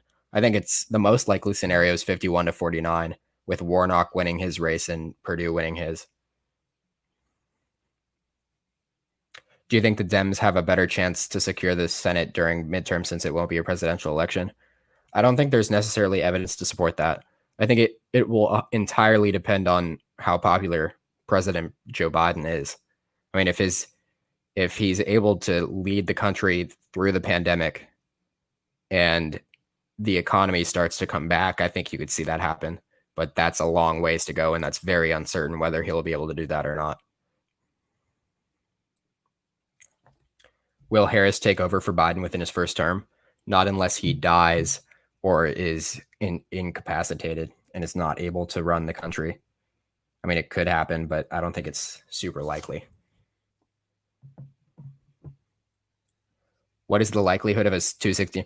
Well, it used to be more likely, but now the only way we get 269 to 269 is if Trump wins in Arizona and Pennsylvania and Nevada, and then Biden wins in Georgia. That would give us the 269 to 269, which is not very likely. I don't see any scenario in which he wins Georgia but loses Pennsylvania, Nevada, and Arizona. So, yeah, I mean, that's where we're at right now.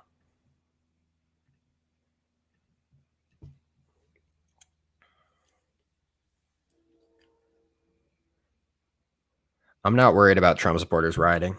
I don't think that's going to be that much of an issue for the person that asked that. Who do I think is going to win? Joe Biden is most likely going to win. Can Cal Cunningham still win in North Carolina? No. I think North Carolina is over, and I think Tillis and Trump are both going to win. Am I in favor of Biden, Trump, or neither? Sorry, I'm new here. I am entirely nonpartisan. I separate my political leanings from my predictions and my analysis.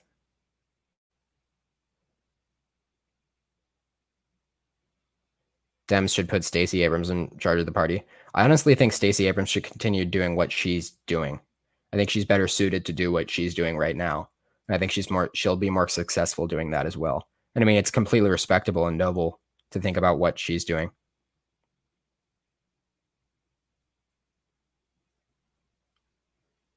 Would you consider yourself a centrist? I'm not going to say my political leanings entirely. But I mean, my analysis of election results and politics in general comes from a centrist point of view because I separate my own personal beliefs. Opinion on Dan Crenshaw. I think he could become a pretty significant factor in the Republican Party of the future, depending on obviously where he decides to go with his political career. If he tries to run for like the Senate in Texas, I think he could be successful and then eventually turn that into like more of a national scale. We could see that happen.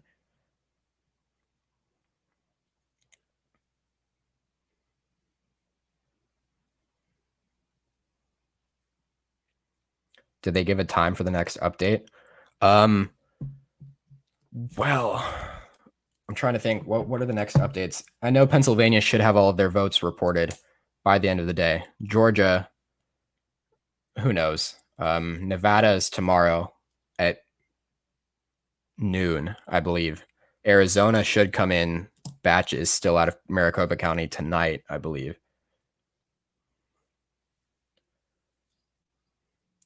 Someone said, I met nobody who voted for Biden. How can Biden get that amount of votes? I can't believe the results. Well, that's the same argument with the people who keep saying, like, nobody showed up to Joe Biden's rallies. How could he have won? It doesn't matter how many people showed up for either Trump or Biden's rallies, especially in the middle of a pandemic. Joe Biden didn't hold rallies for people to come to. He didn't do that. Like his intention wasn't for people to come to his rallies. He had socially distanced rallies with very few people there. And I mean, that's what he wanted. And then Trump wanted people to come to his rallies, and that's totally within his rights. You know, it's like, but they handled their rallies completely differently. And just because you haven't met anybody that voted for Biden does not mean that Biden didn't receive the amount of votes he has. I'm sure there are a lot of people in this chat who never have met somebody who voted for Trump. I personally have never met somebody in person who voted for Donald Trump, but I live in California. So, I mean, that makes sense. But it's like, I can still believe that Trump received the amount of votes he did. But it's like, I'm aware that the few hundred people that I have ever met, the few thousand people that I've ever met, they don't have to split 50 to 47 or whatever, you know, for Biden or Trump. It's like, you live in your bubble, I live in mine. Like, that's just kind of how it works. I don't think Cunningham can get back into this race. No. The same way I don't think Biden can get back in North Carolina. I just don't think there's enough votes left outstanding because basically everything's in out of Durham, Orange, almost. Although 82% is in there. Guilford County and Mecklenburg as well. I mean, there's just not there's just not enough vote out of any of those races, I don't think. Am I doing this tomorrow? It'll depend on if the race is called by then or not.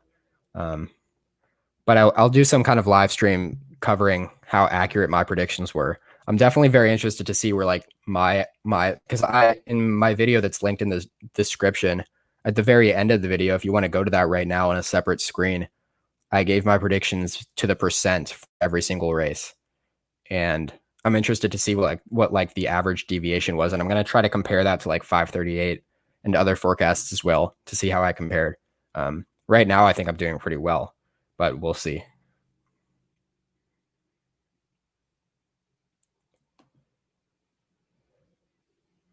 Voter fraud is not 100% proved.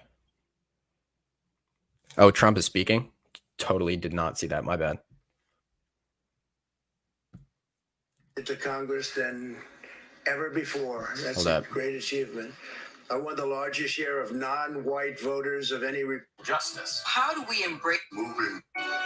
President Trump is delivering remarks from the White House. Let's listen in. Can try to steal the election from us. If you count the votes that came in late, we're looking at them very strongly, but a lot of votes came in late. I've already decisively won many critical states, including massive victories in Florida, Iowa, Indiana, Ohio. To name just a few, we won these and many other victories despite historic election interference from big media, big money, and big tech. As everybody saw, we won by historic numbers. And the pollsters got it knowingly wrong. They got it knowingly wrong. We had polls that were so ridiculous, and everybody knew it at the time. There was no blue wave that they predicted. They thought there was going to be a big blue wave. That was false. It was done for suppression reasons, but instead there was a big red wave. And it's been properly acknowledged, actually, by the media. They were, I think, very impressed, but that was after the fact. That doesn't do us any good. We kept the Senate despite having twice as many seats to defend as Democrats, and in a really much more competitive states, we did a fantastic job with the Senate. I think we're very proud of what's happened there. We had many more seats to defend. They spent almost $200 million on Senate races in South Carolina and Kentucky alone, 2 races, and hundreds of millions of dollars overall against us. At the national level, our opponents' major donors were Wall Street bankers and special interests. Our major donors were police officers, farmers, everyday citizens. Yet for the first time ever, we lost 0 races in the House. I was talking to Kevin McCarthy today. He said he couldn't believe it. 0 races, very unusual thing, 0. And actually won many new seats with, I think, many more on the way. This was also the year of the Republican woman. More Republican women were elected to Congress than ever before. That's a great achievement. I won the largest share of non-white voters of any Republican in 60 years, including historic numbers of Latino, African American, Asian American, and Native American voters, the largest ever in our history. We grew our party by 4 million voters, the greatest turnout in Republican Party history. It doesn't matter if it's the greatest turnout in presidential history when Democrats turned out at a higher rate. It doesn't matter. Worker, and that's what's happened. And we're also, I believe, the party of inclusion.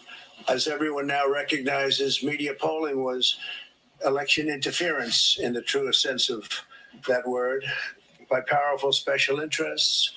These really phony polls, I have to call them phony polls, fake polls, were designed to keep our voters at home, create the illusion of momentum for Mr. Biden, and diminish Republicans' ability to raise funds. They were what's called suppression polls. Everyone knows that now. And it's never been used to the extent that it's been used on this last election. To highlight just a few examples, the day before election, Quinnipiac, which was wrong on Quinnipiac. every occasion that I know of, had Joe Biden up by 5 points in Florida, and they were off by 8.4 points, and I won Florida easily. I mean, so he's not wrong, but it doesn't matter it doesn't matter at all. But he's not wrong. Accurate. They had him up 4 points in Ohio, and they were up by 12.2 points. And they also won Ohio, great state of Ohio, very easily. And the Washington Post said Biden up 17 points in Wisconsin, and it was basically even. They were up by about 17 points. And they knew that. They're not stupid people. They knew that. Suppression. There are now only a few states yet to be decided in the presidential race. The voting apparatus of those states are run in all cases by Democrats. We were winning in all the key locations by a lot, actually. And then our numbers started miraculously getting whittled away in secret.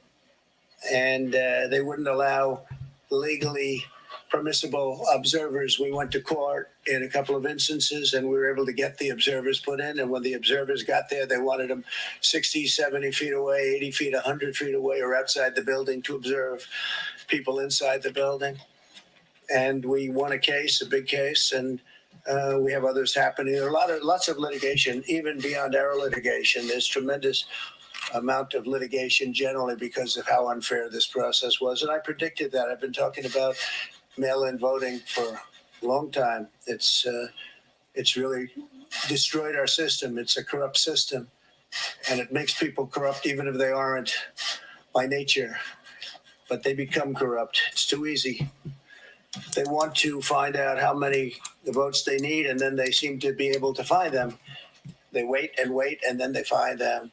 And you see that on election night. We were ahead in vote in North Carolina by a lot, tremendous number of votes.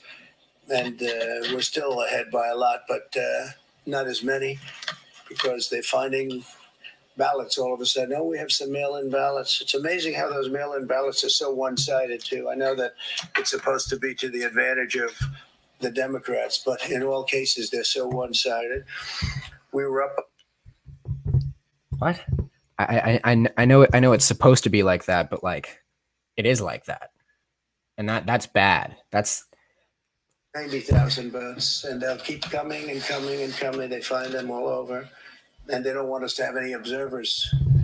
Although we won a court case, the judge said you have to have observers. Likewise in Georgia, and they're appealing. Actually, they're appealing. We want a case that we want people to watch, and we want observers, and they're actually appealing, which is sort of interesting. I wonder why that appeal. That all we want to do is have people watch as they do the vote tabulations. Likewise in Georgia, I won by a lot, with a lead of over getting close to 300,000 votes on election night in Georgia. And by the way, got whittled down. And now it's getting to be to a point where I'll go from winning by a lot to perhaps being even down a little bit. In Georgia, a pipe burst in a faraway location, totally unrelated to the location of what was happening. And they stopped counting for 4 hours. And a lot of things happened. The election apparatus in Georgia is run by Democrats. We also had margins of 300,000. And Michigan, we're way up in Michigan, won the state. And in Wisconsin, we did likewise fantastically well. And that got whittled down. In every case, they got whittled down. Today, we're on track to win Arizona. We only need to carry, I guess, 55% of the remaining vote, 55% margins. And that's a margin that we've significantly exceeded. So we'll see what happens with that. But we're on track to do okay in Arizona. Our goal is to defend the integrity of the election. We'll not allow the corruption to steal such an important election, or any election for that matter. And we can't allow anybody to silence our voters and manufacture results. I've been doing a lot of public things for a long time. I've never had anything that's been as inspirational, by people calling, talking, sending things to us. I've never seen such love and such affection and such spirit as I've seen for this. People know what's happening, and they see what's happening, and it's before their eyes. And there are many instances which will be reported very shortly. There's tremendous litigation going on, and this is a case where they're trying to steal an election. They're trying to rig an election, and we can't let that happen. Detroit and Philadelphia. Sorry, new update out of Georgia, 4,000 votes. That's the margin of lead right now in Florida and Georgia. 4,000 votes, 0.07%. That is the updated margin in Georgia, and I'm going to look at that again after this. But continue. Supreme Court to try and ban our election observers, and very strongly. Now, we won the case, but they're going forward. They don't want anybody in there. They don't want anybody watching them as they count the ballots. And I can't imagine why. There's absolutely no legitimate reason why they would not want to have people watching this process, because if it's straight, they should be proud of it. Instead, they're trying, obviously, to commit fraud. There's no question about that. In Philadelphia, observers have been kept far away, very far away, so far that people are using binoculars to try and see. And there's been tremendous problems caused. They put paper on all of the windows so you can't see in. And the people that are banned are very unhappy and become somewhat violent. The 11th Circuit ruled that in Georgia, the votes have been in by Election Day, that they should be in by Election Day, and they weren't. Votes are coming in after Election Day. And they had a ruling already that you have to have the votes in by Election Day. To the best of my knowledge, votes should be in by Election Day. And they didn't do that. Democrat officials never believed they could win this election honestly. I really believe that. That's why they did the mail-in ballots, where there's tremendous corruption and fraud going on. That's why they mailed out tens of millions of unsolicited ballots without any verification measures whatsoever. And I've told everybody that these things would happen, because I've seen it happen. I watched a lot of different elections before they decided to go with this big, massive election with tens of millions of ballots going out to everybody, in many cases totally unsolicited. This was unprecedented in American history. This was by design, despite years of claiming to care about the election security. They refuse to include any requirement to verify signatures, identities, or even determine whether they're eligible or ineligible to vote. People are walking in there. They have no idea. They're just taking numbers. They're writing down things, the workers, and doing a lot of bad things. And we have a lot of information coming and litigation that you'll see that will shake even you people up. And you've seen it all. The officials overseeing the counting in Pennsylvania and other I doubt we're key going to states see are all anything. part of a corrupt Democrat machine that you've written about. And for a long time, you've been writing about the corrupt Democrat machine. I went to school there, and I know a lot about it. It hasn't changed. It's a long time ago, and hasn't changed. It's gotten worse. In Pennsylvania, partisan Democrats have allowed ballots in the state to be received 3 days after the election. And we think much more than that. And they're counting those without even postmarks or any identification whatsoever. So you don't have postmarks, you don't have identification. There have been a number of disturbing irregularities across the nation. Our campaign has been denied access to observe any counting in Detroit. Detroit is another place. And I wouldn't say it has the best reputation for election integrity. Poll workers in Michigan were duplicating ballots, but when our observers attempted to challenge the activity, those poll workers jumped in front of the volunteers to block their view so that they couldn't see what they were doing. And it became a little bit dangerous. One major hub for counting ballots in Detroit covered up the windows again with large pieces of cardboard. And so they wanted to protect and block the counting area. They didn't want anybody seeing the counting, even though these were observers who were legal observers that were supposed to be there. In Detroit, there were hours of unexplained delay in delivering many of the votes for counting. The final batch did not arrive until 4 a.m.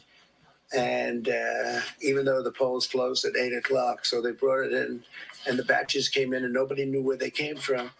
We've also been denied access to observe in critical places in Georgia. In multiple swing states, counting was halted for hours and hours on election night, with results withheld from major Democrat-run locations only to appear later. And they suddenly appeared, and they all had the name Biden on them, or just about all. I think almost all. They all had the name Biden on them, which is a little strange. I challenge. The margin in Georgia is now 3,635 votes, 0.1%. Less than 0.1%. Every legal vote counted, and I want every legal vote counted. We want openness and transparency. Trump only leads by 64,000 votes in Pennsylvania now as well. Just thought I'd keep you guys updated. Cast after Election Day. You have Election Day, and the laws are very strong on that. You have an Election Day, and they don't want votes cast after Election Day, and they want the process to be an honest one. It's so important. We want an honest election, and we want an honest count, and we want honest people working back there because it's a very important job. So that's the way this country is going to win. That's the way the United States will win, and we think we will win the election very easily. We think there's going to be a lot of litigation because we have so much evidence, so much proof, and it's going to end up perhaps at the highest court in the land. We'll see. But we think there'll be a lot of litigation because we can't have an election stolen like this. And I tell you, I have been talking about this for many months with all of you. And I've said very strongly that mail-in ballots are going to end up being a disaster. Small elections were a disaster. Small, very easy to handle elections were disastrous. This is a large-scale version, and it's getting worse and worse every day. We're hearing stories that are horror stories, absolute horror stories, and we can't let that happen. Could you imagine if, like, Joe Biden just tweeted right now, like, very low energy, sad? That would make me giggle. That would make me giggle. We can't be disgraced by having something like this happen. So it will be hopefully cleared up, maybe soon, I hope soon, but it'll probably go through a process, a legal process. And as you know, I've claimed certain states, and he's claiming states, and we can both claim the states. But ultimately, I have a feeling judges are going to have to rule. But there's been a lot of shenanigans, and we can't stand for that in our country. Thank you very much. All right, well, that was that. It wasn't as bad as yesterday's election night. We can say that, but in the meantime, we got a lot of updates. Some big updates. First of all, in Georgia, take a look at this. Take a look at this. Cue the Jaws theme song. Donna, Donna, Donna. Trump is in trouble. And Biden is now less than 4,000 votes behind Donald Trump in the state of Georgia. 16 electoral votes are at stake in Georgia, and a chunk of votes came in out of Chatham County, which is the Savannah, Georgia area, that have cut his lead statewide to less than 1%, 0.7%, 0.07% in Georgia. I think it's hard to describe how significant this is, because if we're talking about how things stood 48 hours ago, less than 48 hours ago, Trump was leading by around 15 to 20 points. We're talking about an extremely close race in Georgia, and it's only going to get closer. And if I were the Biden campaign, I would feel a whole lot more confident than if I were the Trump campaign. And you could see it in the way his mannerisms. And breaking news, Decision Desk HQ has just reported that the Georgia Senate race will go to a runoff between David Perdue and Jon Ossoff. That is huge. That is a huge announcement from Decision Desk. So we'll have two special elections in Georgia on January 5th, about 2 months from now. I'd anticipate that over $100 million will be spent possibly on both sides by that runoff. A runoff is when, in Georgia, for example, and in some other states, if a candidate does not reach 50% of the vote, it goes to a runoff later on, usually around a month or two after the election. It almost happened in the Stacey Abrams and Brian Kemp governor race. It is going to happen in both of these Senate races because none of the candidates in either of these races reached 50%. This was expected in the Georgia special election, where we had 4 candidates basically vying for this. It really only came down to 3, Warnock, Loeffler, and Collins. And ultimately, it'll be Warnock versus Loeffler in that race. In this race, as you can see, David Perdue is now below 50%, and that's only going to tighten. So Ossoff and Perdue will also head to a runoff. I would give, if I were a betting man, I would say that Perdue is probably more likely to win that runoff than Ossoff is, but I would say that Warnock is more likely to win that runoff than Loeffler is. But again, we will see. We'll see what happens. A lot of money is going to be spent in those 2 races, and it will decide the Senate, and it will decide in what direction this country goes in the next 2 years. Because if the Democrats win both of those races, they will control all of Congress and the White House. That'll be the first time that has happened since, I think, the 2010 midterms, if I'm not mistaken, which means a lot of things. And it means massive implications for the direction of this country in the future, with Democratic control over virtually every part of government except for the court. So it's intentional and it's dangerous and it really needs to stop. The votes need to be counted and the president needs to abide by whatever that. His lead is down to 64,000 in Pennsylvania too. I forgot we need to update out of there. We've got a 1% gap right now in Pennsylvania. Trump has dropped below 50% in the Pennsylvania vote count for the first time in this election, which was obviously expected, and I'd anticipate that this gets even closer. Philadelphia County now has 89% reporting. Allegheny County still has some, and as we saw that Biden is now in the lead in Erie County. I think that tells you enough that Biden is very beyond on track to win in Pennsylvania, which obviously would put him at over 270 no matter what happens in any of these states. We had a question here. Do you expect Biden to close things like gyms, theaters, and other large public areas if he wins? I assume you mean federally. So I assume you mean on a national scale. Do I expect Joe Biden to close things like gyms, theaters, and other large public areas? I don't think he's going to do that on a federal level. I think he's going to keep leaving that up to the states like it is right now, because even a lot of Democratic governors across the states are leaving things like that open. And I think it'll ultimately depend on the data and the science. And that's one of the main campaign messages of his entire campaign, was that he'll follow the data and the science. And if he does follow through on that, no, I don't think he's going to close anything on a national level.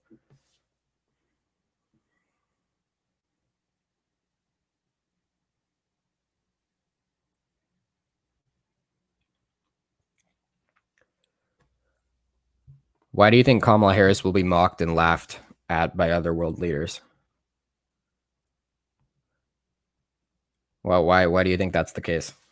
I'd love to know your justification for the person that said that.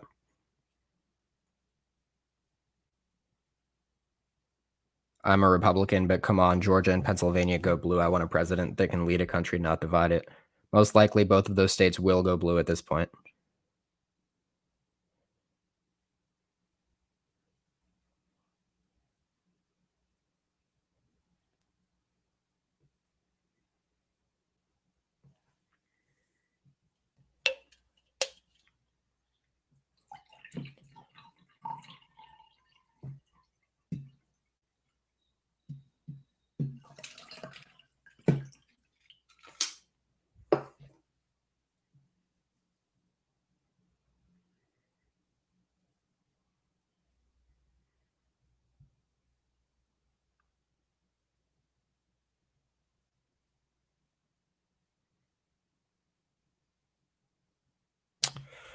Yeah. I mean, this is big. This is big. I'd love to answer more of your guys' questions. Ryan CA39 is in within a point. Where is CA39? It's definitely Southern California. CA39. Yeah. Oh, interesting. That would be a Republican pickup, right? In California, which is something they're not used to.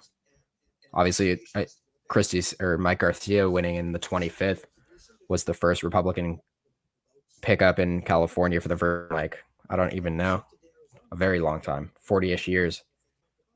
It is crazy how much things have changed since Tuesday night. I wish I had one of those screens that told us how things stood like CNN has, but I don't.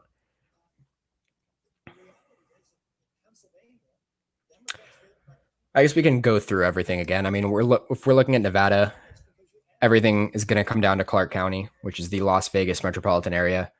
Similarly to Arizona, one county is basically going to decide the results in Nevada. Washoe County is another one, but basically all the vote is in out of there, and it's very partisanly split in terms of the vote that is still out there. What we do know is that tomorrow we will have updates out of Clark County in Nevada with 88% of the estimated vote reporting. Although I wouldn't trust necessarily these kinds of numbers where it says like 89% in Nevada, 86% in Arizona, 98 in Georgia, or 95 in North Carolina, because ultimately these are all just estimates. And what we do know is what we know from the Secretary of States of each of these states and the county officials. And what we do know is that we're going to get an update out of Nevada tomorrow. They've been very slow in their vote count, but that was expected coming into tonight or coming into election night. So we'll see what happens. But the common belief is that the votes that are left are all mail and absentee ballots, which should favor Biden in an already Biden county. What we saw today was out of the vote count, we saw a net plus 8,000 vote addition to Joe Biden's lead from Clark County in Nevada, which in my opinion should have led a lot of news networks to call the state for Biden. But some news networks can't do that because it would mean that Joe Biden's at 270 electoral votes, because a lot of news networks have already called Arizona.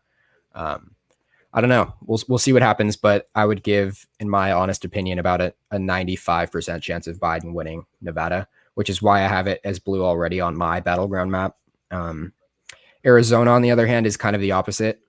It used to be very pro-Biden, which is why Fox News, AP, ABC, Decision Desk all called the state for Joe Biden, but they arguably did it too early. Even Nate Silver said so, who's obviously very on top of everything. Mostly what occurred was that Biden was ahead by 10 points in Maricopa County, which led to him being plus 10 statewide.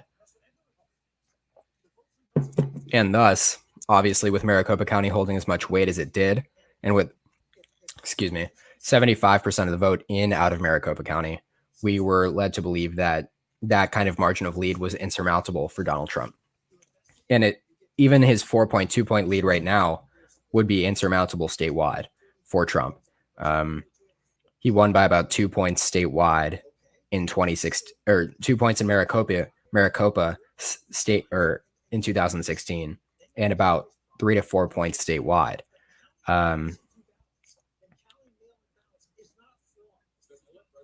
And thus, he's overperforming his numbers in Maricopa County by about 2 percentage points on average, which means in Maricopa County, he would need a 2-point gap with Joe Biden to have any chance of it being in the margin of error and in that toss-up sort of category. His campaign is confident about that. The Biden campaign is less confident about that than they were 24 hours ago, justifiably, because the last two batches of count that came in out of Maricopa favored Biden or Trump pretty significantly. So it makes sense why there's a lot of concern in the Biden campaign about Arizona. But again, he doesn't need it. He can lose Arizona. He can lose Arizona because Biden is most likely going to win in Georgia. He's most likely going to win in Pennsylvania as well. And that would put him at 295. Again, as I've said time and time again, all he needs is Pennsylvania because he can lose in Georgia and Nevada and still be at 273 electoral votes. Although then you're still running into an issue with faithless electors and the Supreme Court.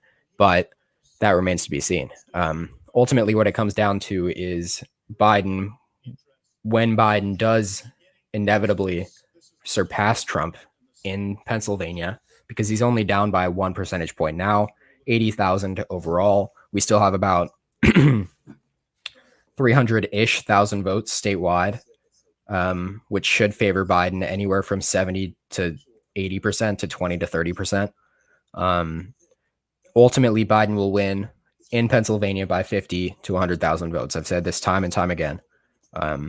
He's ahead in Erie. He's ahead in a ton of counties in rural Pennsylvania, which were not expected, or not ahead, but rather ahead of where Clinton was in 2016. We haven't seen a Democrat perform as well as Joe Biden has in rural Pennsylvania in a very long time, since Obama in 2008.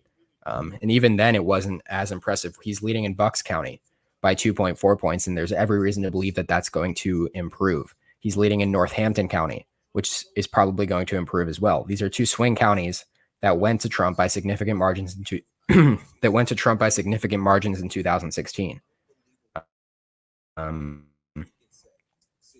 Yeah, I mean, there's a lot of concern for Trump in rural Pennsylvania, and you can speak all you want about massive Republican turnout, but the fact is that this was even more of a Democratic wave, and a lot of it had to do with anti-Trump Republicans. A lot of it had to do with African American men, African American women coming out in levels that they didn't in 2016, which is a large reason why the Democrats did not win in 2016, especially in the Rust Belt, and why they underperformed in areas like North Carolina, like Georgia, like Florida, even Texas, places like these. The fact is that African American men and African American women, if Joe Biden wins this election, that is the main proponent of why that has happened. It's not anti-Trump Republicans as much as people wanted it to. I don't think Trump necessarily tapped into the white middle class as much as people, or Biden didn't tap into the white middle class as much as people want to say that he did. But again, it's a mixed bag in a lot of different areas based off geography.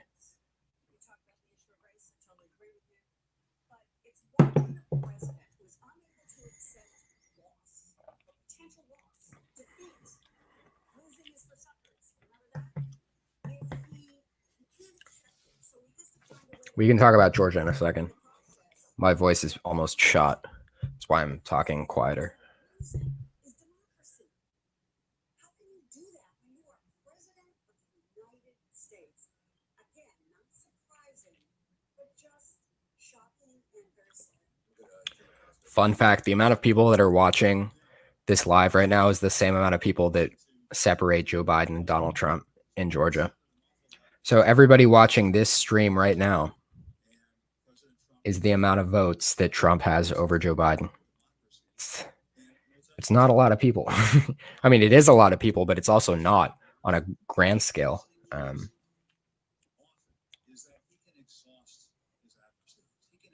going to take a little second to fix my voice.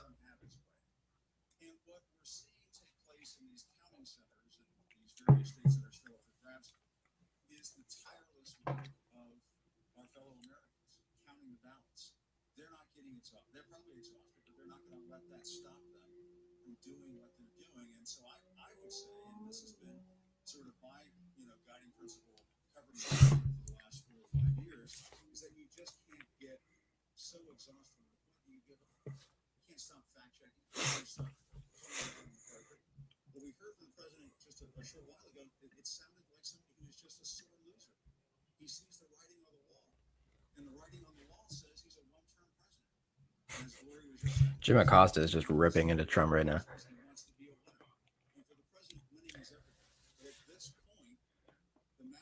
Would Trump have won without COVID happening? Absolutely. I think there's no reason why this election should have been this close, considering everything. And it would not have been this close if it weren't for COVID-19. Coming into this year, pre-pandemic, pre-economic shutdown, pre-economic disaster, Trump had every reason to believe that he would be a two-term president. And I believe every pundit had reason to believe that that would occur as well, obviously depending on the results of the Democratic primary. But pre-pandemic, pre-disastrous handling of the coronavirus, I think Trump could have very well won re-election, especially considering how close it is statewide. I mean, this election is going to ultimately come down to a couple 100,000 votes, just like the 2016 election did. And that's with everything that's happening in this country right now. That is incredible. It's incredible that it is this close. But I think ultimately, when we're looking at the popular vote, Biden's up about 2.8 points right now, right? Which is about a little less than 1% higher than Hillary Clinton. Obviously, he's received about 9 to 10 million more votes than Hillary did. But Trump has also received about 5 or 6 million more votes than he did in 2016. If we're looking at the national popular vote in the U.S. Senate, or I guess we don't have that there, but we do for the U.S. House, and it's a whole lot closer. Ultimately, this election was a referendum on Donald Trump and his disastrous handling of the coronavirus, no matter how you look at it. Some of it was not his fault. Some of it was. And ultimately, over 200,000 people died. And the blame, no matter what happened, was going to be placed on the president. And what you're seeing here is Republicans are vastly overperforming Trump in House races versus the presidency. And that has everything to do with Trump and not everything to do with the Republican Party. It has a lot to do with the fact that the Democratic Party as a whole in a lot of House races where Democratic challengers or Democratic incumbents were depicted as socialists and grouped in with like this entire image of the Democratic Party as this socialist regime and socialist agenda that was really effective from the Trump campaign. And you got to give credit where it's due. His whole optic campaign message surrounding that played a big role in why the Republicans are eventually going to gain seats in the House and make it a whole lot closer and give them a much better chance of winning in the 2022 midterms.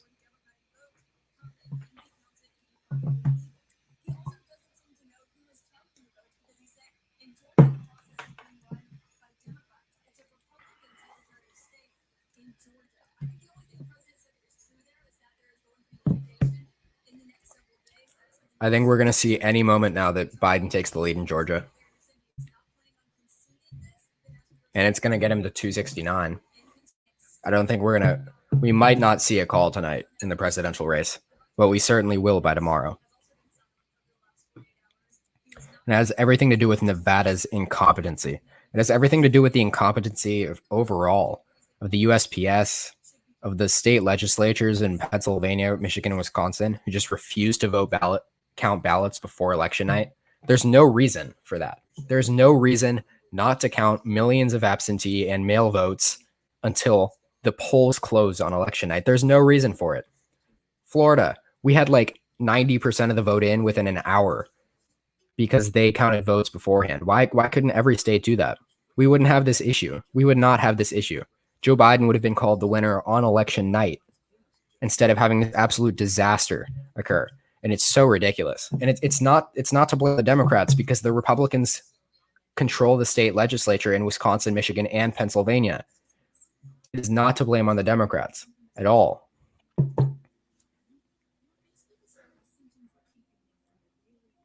I mean, I guess some could be blamed on Democrats, but it's not like it's the Democrats who decided this was what was going to occur.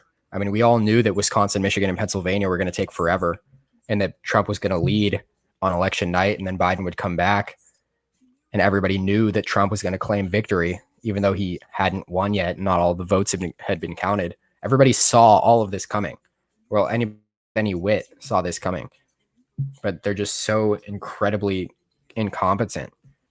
Democrats and Republicans. It's ridiculous.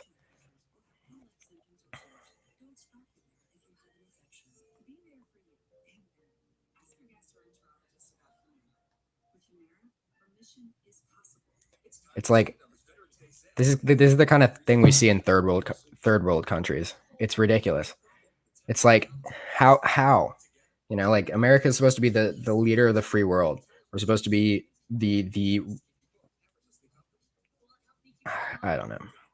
we're supposed to be this role model for how democracy should work. And we try to impose democracy in all of these other countries across the world, but we don't even live in a democracy.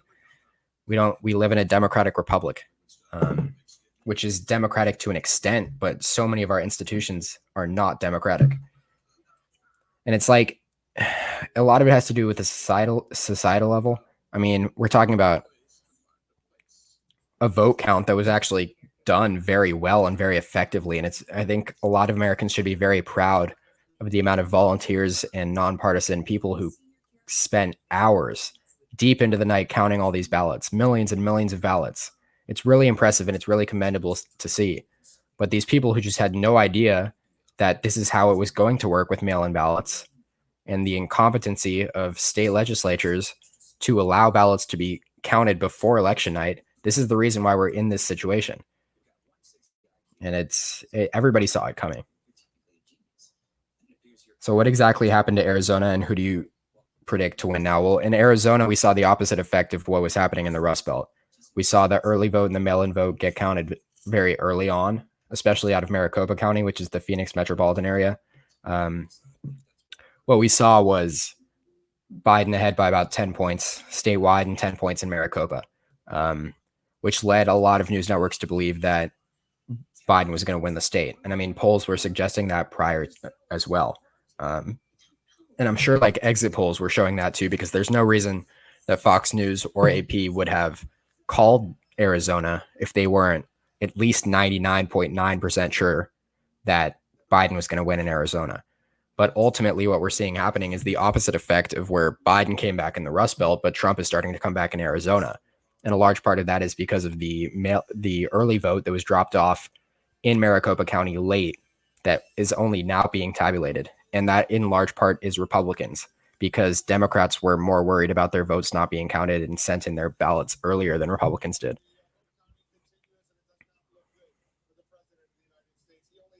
Who do you think is winning these swings? Well, my initial projection was that Biden wins Nevada, Arizona, and Pennsylvania. Trump wins Georgia and North Carolina. But as of right now, I think the most likely scenario is that Biden wins in Nevada, Arizona, and Pennsylvania, and Georgia. But Trump holds on to North Carolina. And that would leave us at 306 to 232, which very ironically is the exact opposite of the final vote count in 2016. Donald Trump received 306 electoral votes. Hillary Clinton received 232. Ironic, but it would happen. It's the most likely scenario right now as things stand.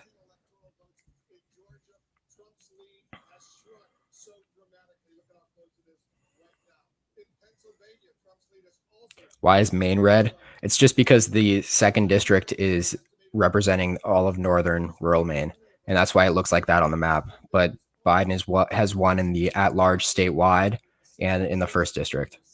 It's just the 2nd district. It's kind of how like Biden won in the Nebraska 2nd district. If you didn't know, Nebraska and Maine split up their electoral votes, 2 statewide and then 1 for each congressional district.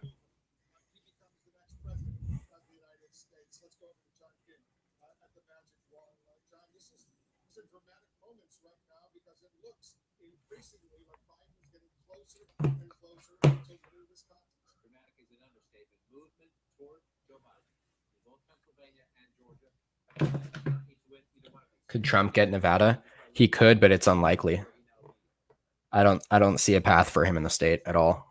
All of the vote that is left is coming out of Clark County, which is a Biden county, and it's mostly mail-in vote, which is actually going to lean towards him even more than the in-person vote in Clark. Who did I project to win Georgia? I had Trump winning Georgia, like most people. But I mean, even if this like happens, even if Biden wins in Georgia, I'd be 54 out of 55, which I'd take. I'd take that any day of the week. It's better than 538. Nate Silver can. I don't know. I like Nate Silver. I'm not going to say anything.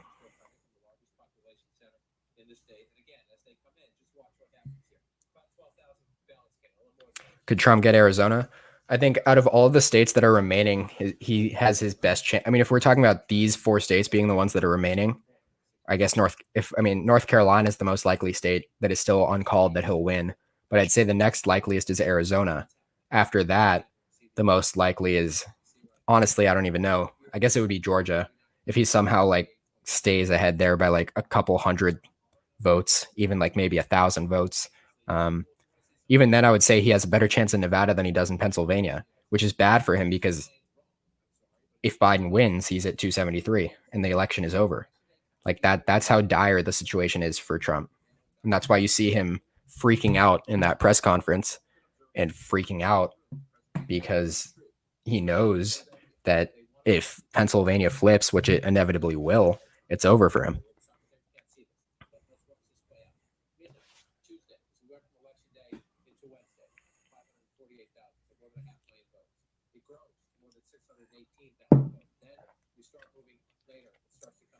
What is happening here? It has been a very long 54 hours or however long it's been. Back to when things were going very wrong for Biden on election night. Throw back to the original stream where I called Florida Trump very early.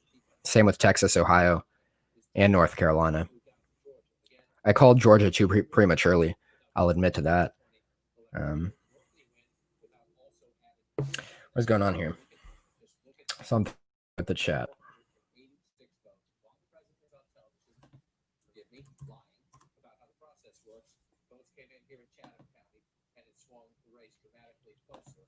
Strange, I can't see any of your questions. I know.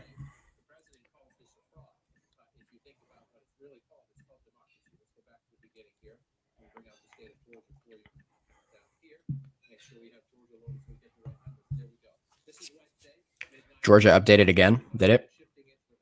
Let's check it out. Wow. It's about 3,500 votes.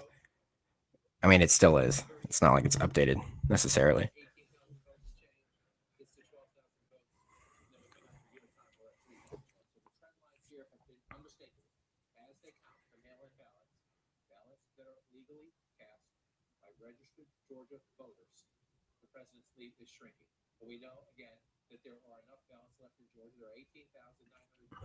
Yeah, this is true. unless obviously there's evidence of voter fraud that comes up, but there's none so far.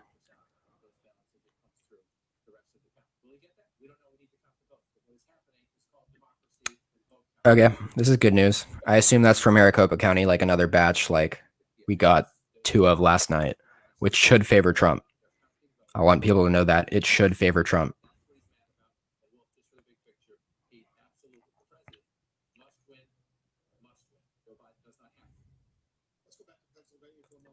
Okay, let me look at this.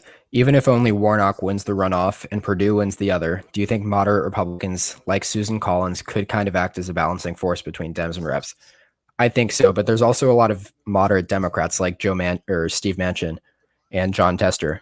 Joe Manchin in West Virginia. I always get him mixed up with the Treasury Secretary. Yeah, we have Joe Manchin in West Virginia. Steve Mnuchin is the Treasury Secretary.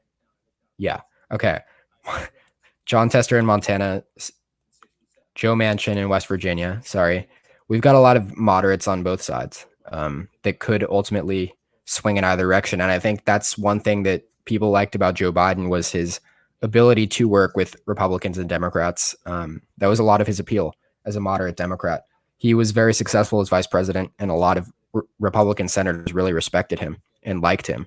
There's this video of like his going away at the end of 2016 or 2017, I guess, when he officially left office. There was a video of even like Mitch McConnell, Lindsey Graham, all these people saying how much they liked Joe Biden. So I think there's a lot of ability there for him to work with moderate Republicans and moderate Democrats in the Senate, especially with it being as split as it is. I don't think he's going to be successful in pushing as much of the more progressive agenda that the progressive wing of the Democratic Party wanted him to do.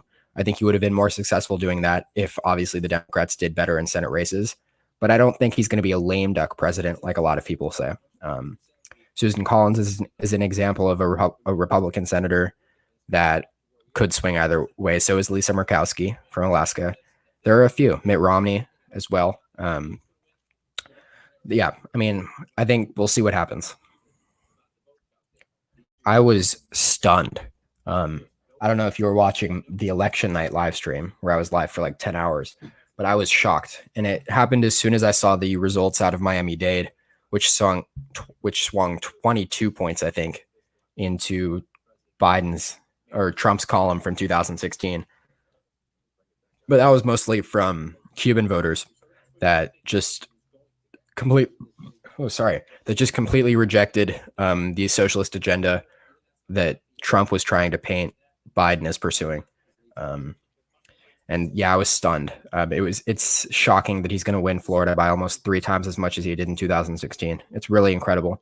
And it doesn't make any sense when you're talking about it geographically compared to Georgia, where Biden looks like he's probably going to win. North Carolina was he's going to win by about half of what he won by in 2016. Same in Texas. I mean, I don't know.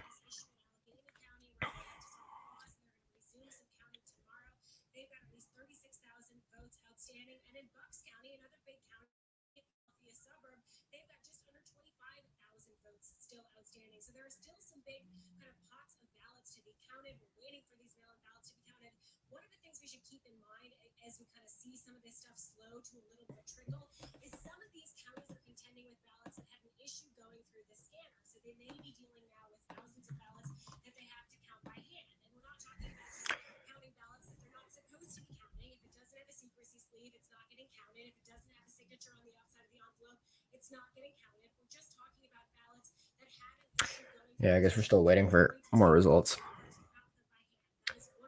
If there is a tie, who would win? If there's a 269 to 269 electoral vote tie, it comes down to the House, which will select the president, but every state receives 1 vote based on their representatives. So if, for example, if we're talking about like California, which has something like 40 Democratic representatives and like 10-ish Republicans, I guess, I don't know the exact number, but California would have 1 vote based on the decision of their representatives. So they would probably cast their 1 electoral vote for Joe Biden. A state like Texas would probably cast their one vote for Donald Trump. And then ultimately it will come down to those 50 votes from the states to decide who the president is. And then the Senate will vote for the vice president. So there's a chance we could see a Joe Biden presidency with a Mike Pence vice presidency, which would be a disaster. But I mean, that's what would happen if in an electoral tie. But again, the only way that happens is if Biden or Trump wins in Nevada, Arizona, and Pennsylvania, and Biden wins in Georgia. But that's not very likely at all. Like it does, he's not gonna win Georgia and lose Pennsylvania or Arizona. He's probably gonna win in Pennsylvania and Georgia, win in Arizona and Nevada, and ultimately end up with 306 electoral votes, the exact same amount of votes that Trump received in 2016.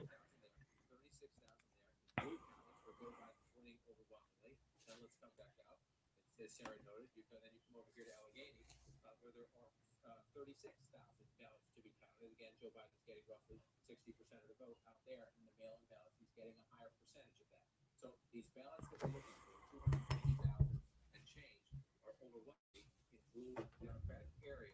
And again, 225,000 ballots to be cast. The president has a 6 to be counted. Do you think we will know any results tonight? I mean, in certain states, yes, but I wouldn't count on us knowing who the next president will be tonight. We'll probably figure that out tomorrow once Pennsylvania is fully in, because they've said time and time again that they're going to have all of the vote in out of Pennsylvania by tonight. It could be that we get that. And if as soon as Biden does take the lead in Pennsylvania, expect the race to be called by the major news networks. It's going to happen as soon as that happens. I promise you. And it's inevitable at this point. As well, but Pennsylvania, that's a whole ballgame.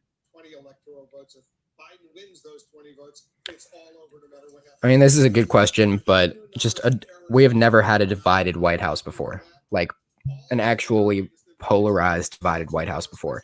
I guess some of me saying it would be a failure is sort of painting anxiety on the unknown, you know, in the sense that like we've never had that before. And obviously things that we don't know are terrifying. But it's hard for me to see a situation in which that is a successful White House. Did he? I'm going to check this out. What did Romney say? I mean, I wouldn't be surprised. Yeah, I did. Counting every vote at the heart of democracy. That process is often long and for those running, frustrating. The votes will be counted. If there are irregularities alleged, they will be investigated and ultimately resolved in the courts. Have faith in democracy, in our Constitution, and in the American people. I mean, that's just a politician tweet. That's not. I wouldn't say that's tweeting against Trump. I'd say that's just It's sad that kind of tweet is considered anti-Trump. It's really sad. I think that just kind of shows that the issues that we have in our country right now. The fact that like saying counting every vote is at the heart of democracy is considered an anti-presidential tweet. That's kind of sad.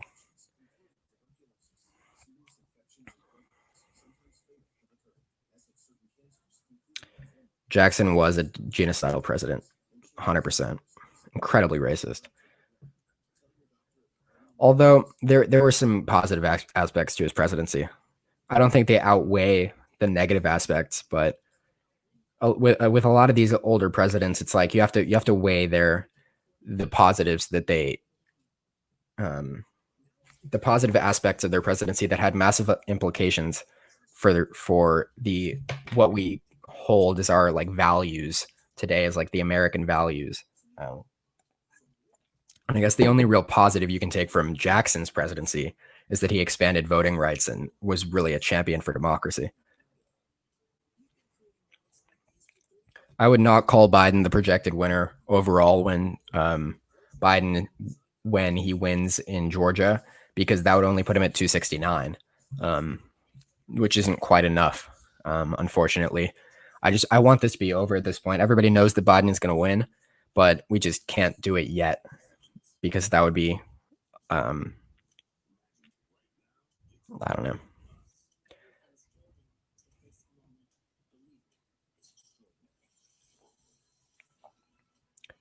I don't think Biden winning this race is going to be a moral victory for the Democrats.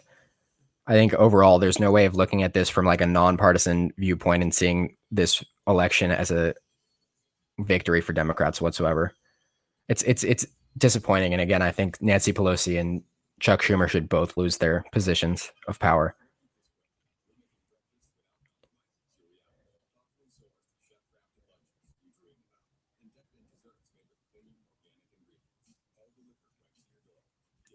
This is just a bad take. Nothing else to be said about it. It's like, why are we pinning these hypothetical scenarios in which Biden dies when he's shown no evidence of physically deteriorating? It's like, I don't see a scenario in which Biden dies anytime soon. Maybe like he's declared mentally unfit at some point in his presidency. That's a possibility, but I don't think he's going to die. I think I don't know. I haven't seen any evidence of voter fraud in Wisconsin, but I would be in support of a recount. I would be in support of a recount anywhere that is that close. I think that is democracy. That is something I can get behind. But I can't get behind the unsubstantiated claims of voter fraud. I can't.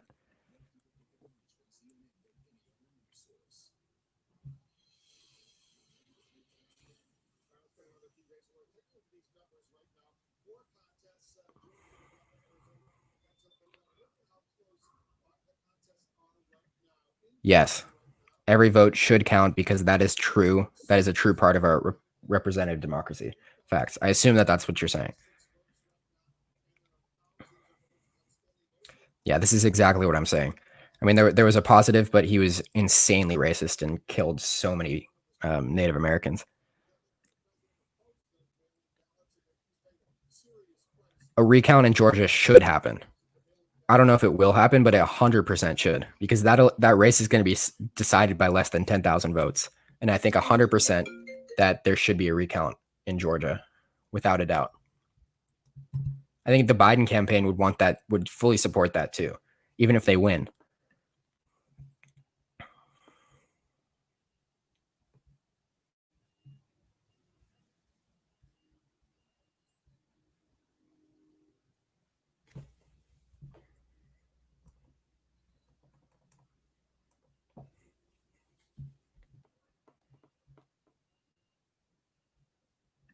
This is also true. Yeah, this is definitely true.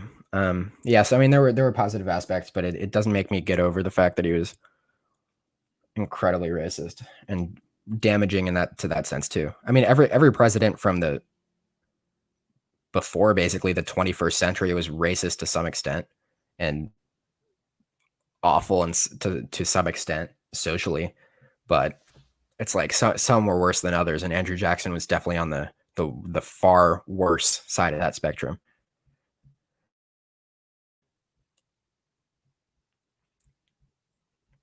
Biden did get more votes than anyone in American history. If I'm not mistaken, Trump has also received more votes than in American history besides Joe Biden. If I'm not mistaken, that could be entirely wrong, but I think it's right.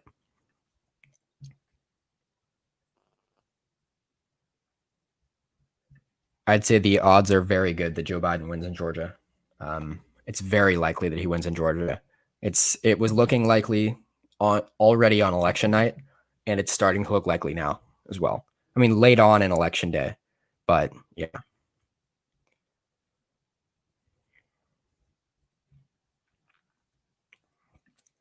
I couldn't agree with this more. From an objective point of view, I mean, it's not like her job as speaker was necessarily bad, but the reaction to her job as speaker was very bad.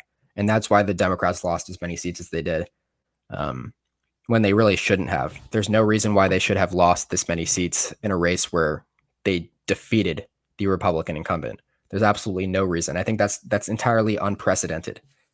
I don't think that's ever happened before.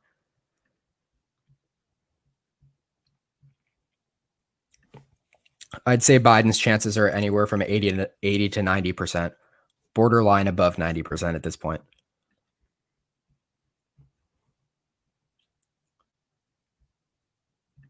Nevada will be called for Biden by tomorrow, about midday. There's no path forward for Trump in the state. If we're talking from just a pure objective point of view in terms of looking at Clark County and the votes that are still outstanding there. It's all mail-in vote, and it's all in a Democratic county, which Clark County is for Joe Biden.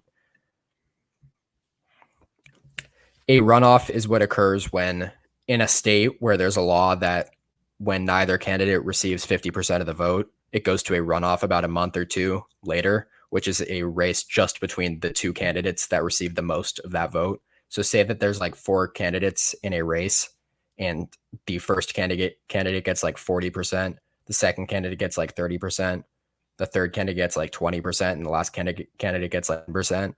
Then the runoff would be of the two candidates that got 40 and 30%. And it would be between those two, which is very democratic because it means that the people who didn't vote for either of the two top candidates now get a chance to select the winner between those two, which gives them it's more representative.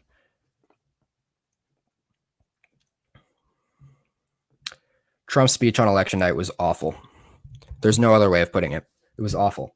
It was awful. His speech today was a little bit better, but his first election night speech was awful.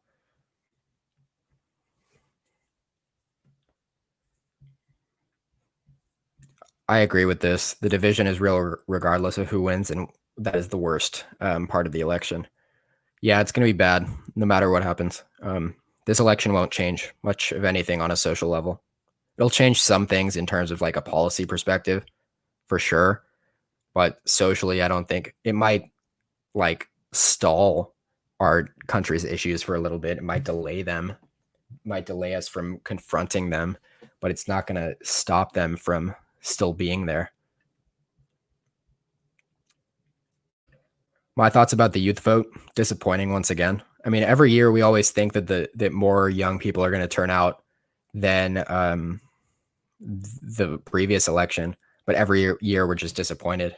And I thought there was enough justification for why there would be more young people voting this year than before. And I think more young people did vote than ever before. That's 100% true. But also more older people voted than ever before. So it like counteracted it. And now if you're looking at it from just a percentage and relative point of view, younger people didn't turn out at a much higher rate than they did in 2016 or in 2012 or 2008. And that's disappointing. And I mean, because if younger people voted at the same rate older people did, it would be a lot better for this country in terms of just overall representation. Voter turnout in general was good. And this should be a positive sign and further indicate that allowing people to vote by mail and absentee and early, more time for people to vote, more access for people to vote will ultimately result in higher voter turnout. I think that's obvious. And hopefully that ends up being the case in future elections, even after the pandemic. Hopefully. I don't think there's enough discrepancy in Michigan. It's 2.8% in Biden's favor, and I think he's above 100,000 votes, right? He's at almost 150,000 votes ahead of Trump. That's not enough for a recount. I mean, you can recount, but nothing will change. I couldn't agree more. It is an absolute disaster. I mean, this is only going to worsen those issues 100%. Said the other night with you guys, or last night with you guys. Martin O'Malley. Throw back to that dude.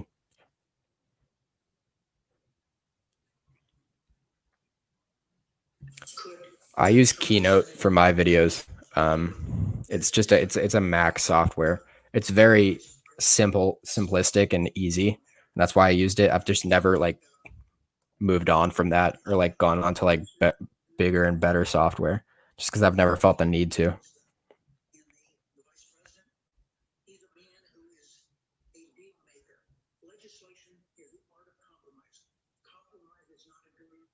I think there's an argument to be made here. And I think it would be more commendable for him from like a Republican voter perspective for him to just acknowledge this and say like, you know what, we held the Senate, we made gains in the House. Yeah, I lost, but like the Republicans are in a better position now than they were 4 years ago. And it's because of him. And that's a commendable thing for him to take accountability for. But the fact is that he's too arrogant and egotistical to accept defeat.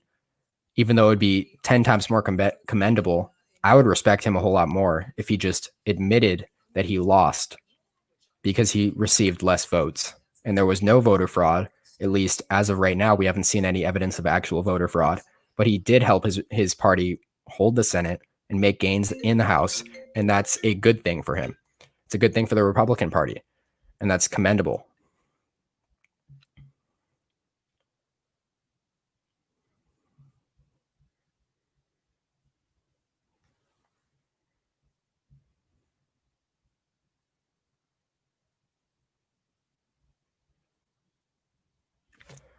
I think there's evidence to suggest that he will, just because more Republicans like Joe Biden than Democrats like Donald Trump. That's just a well-known fact. I mean, if we're talking about senators and the people know Joe Biden more than they know Donald Trump. If we're talking about like pure political talent as well and experience, Biden has more connections. So I think right now I would guess that Joe Biden would get the parties to work better than Trump did.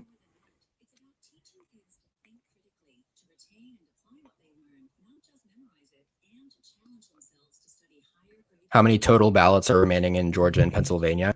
Well, in Pennsylvania, I'd estimate that it's anywhere from 250,000 to 300,000. I don't want to say an exact number because we don't know the exact number. But it's more than enough for Biden to make up that 60,000 vote gap. In Georgia, we have anywhere from 30 to 40,000 left, and that's also more than enough for Joe Biden to make up that 3,000 vote gap. So that's that. Trump is probably going to lose Georgia. It's looking inevitable at this point, to be honest. And it's significant because it's completely counteractive to what happened in Florida. It's weird that those two states didn't correlate at all in their results.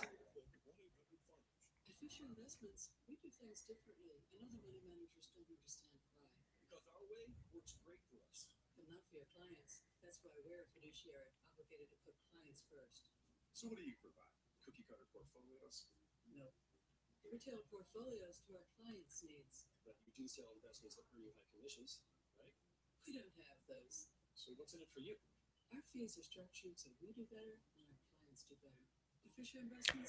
I could not agree more. More people voting is always a good thing. No matter what perspective you have, like no matter what political leanings you have, more people voting should always be considered a good thing. There's no doubt. And I don't understand people who think that more people voting is a bad thing. So yes, we should increase access to ballots or to casting ballots and voting as much as we legally and lawfully can without running the risk of it obviously being tampered with. Not unless he has any substantial legal standing, which he doesn't right now. He talked so much about like, litigation is going to come out in the next few hours, in the next few days. But ultimately, unless he has anything to stand on, which we haven't seen anything of substance yet, he's not going to succeed in the Supreme Court or any appellate court for that matter. The next update will have Dems in front in GA, most likely. I think so. Unless we see like results come out of our next update come out of one of the more rural counties that should still favor Biden, but just by a lower margin than the more urban Atlanta suburbs and Chatham County. Couldn't agree more. Hurry the fuck up, Nevada. It's been forever, but it's like we were expecting this. It is what it is. Do I think the national vote advantage trend will continue to grow for Democrats? Yes. If we're talking about the popular vote right now, if that's what your question is, yes, it'll only increase from where it is right now at 2.7 points is where it's where it's at right now. It's because we still have a lot of vote out of California, a lot of vote out of New York. These Democratic areas with big Democratic margins still have a lot of vote left to be counted. And that's what we see every time. Yeah, it'll be the 7 out of 8 of the last elections where Democrats have won the popular vote. It's pretty impressive. I saw a question, but I lost it. Do I believe that there is a realistic chance for the Democrats to take the Senate? No, not in the sense that they're not going to get a majority, no matter what. The most that they're going to get is a 50-50 tie, and that is if they win both of the Georgia special elections. And even then, you're only at 50-50. But then, obviously, if you have Kamala Harris as the vice president, she would cast the tie-breaking vote in tied vote scenarios, obviously.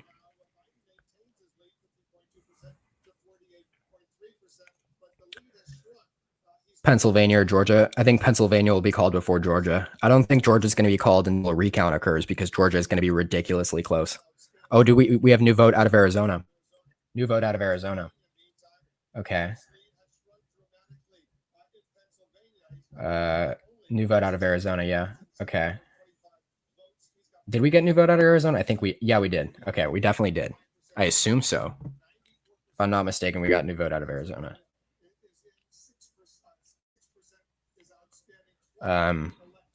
It's about 48,000 votes right now. Is that it? Yes. No, 68,000 votes. Read that wrong, my bad. But to answer this question, yes, I believe Pennsylvania will be called before Georgia because Georgia's going to have to do a recount because of how insanely close it is.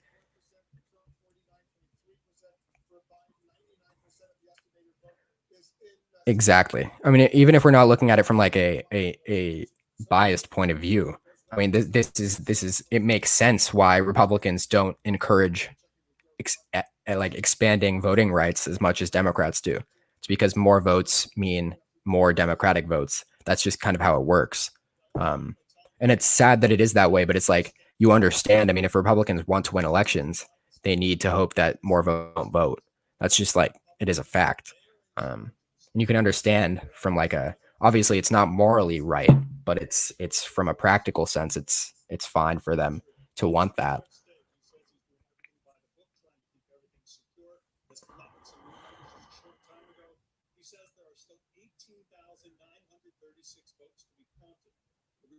So interesting is because right now Donald Trump is less than 3,500 votes in front of Joe Biden, doing some very simple math. I think this is the most likely scenario as of right now.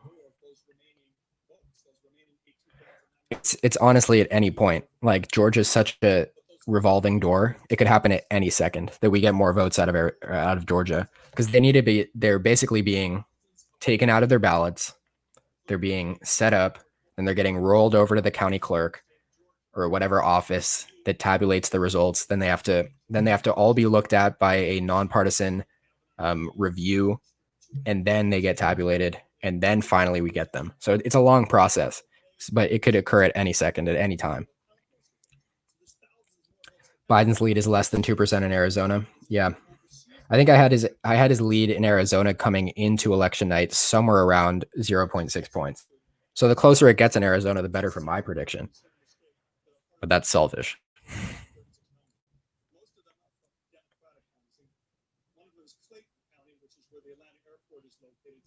It could happen. Purdue already did something stupid, though, in the debate, and he still ended up receiving more votes. So I don't know how much of an impact that could actually have. Ultimately, I think like I said before, there could be a lot of Purdue Warnock voters. And that could result in a split in those two votes just because Kelly Loeffler is so unpopular. But yeah, I'm still surprised she defeated Collins. It was not good that she defeated Collins because Collins is more popular. It's just that she had the money advantage and the endorsement advantage.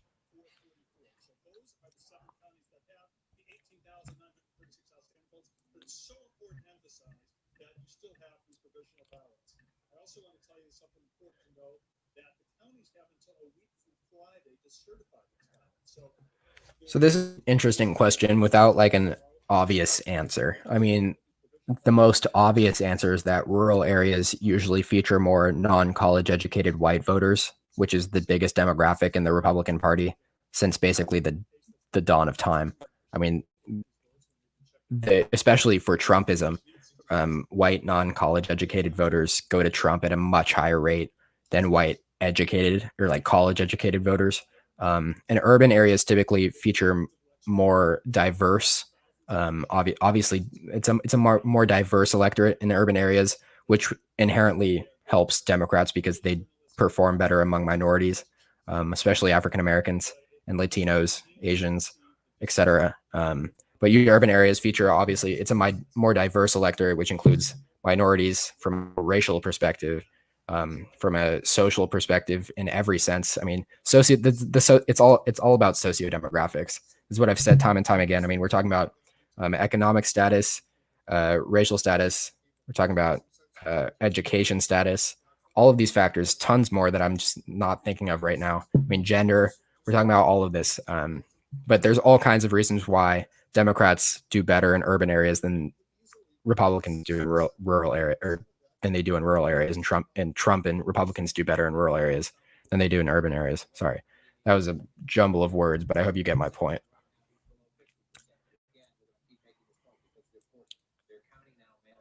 This is a very contentious issue. Don't you think that with the elimination of the electoral delegates, or the electoral college as a whole, just the candidates that win in California, New York, or Texas would be president and be more unequal? That's not necessarily how it works.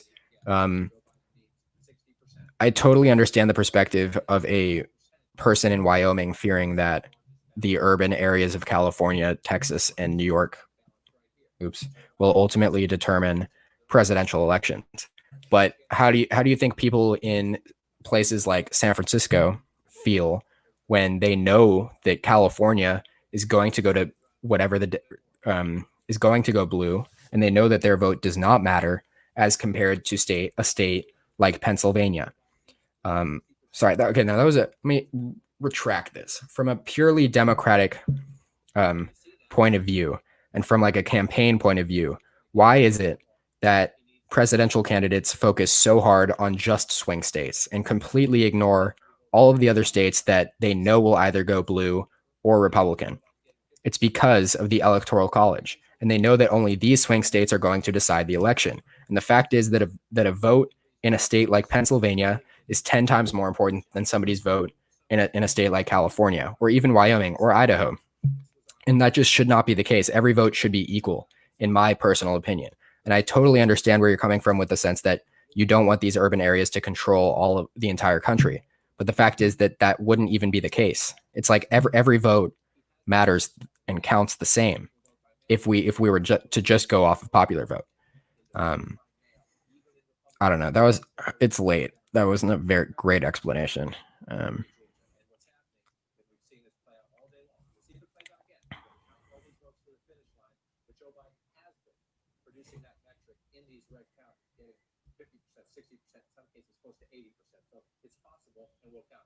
Because there's no doubt that the president is discouraging Republicans from voting by mail. Again, white, non-college educated voters in the Deep South, for the most part. Although the Deep South is becoming more diverse, it was already diverse in the sense that there were a lot of African Americans in the South, but the white, non-college educated voters have always predominated that vote. I don't know. It's a mixed bag, and it's kind of hard to explain.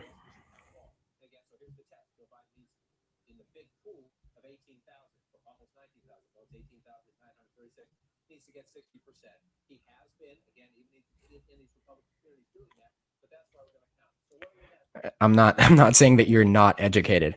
I'm just saying that there are certain areas of the country that feature more white, non-college educated voters, which typically lean towards Trump by a significant margin as compared to minorities and educated voters.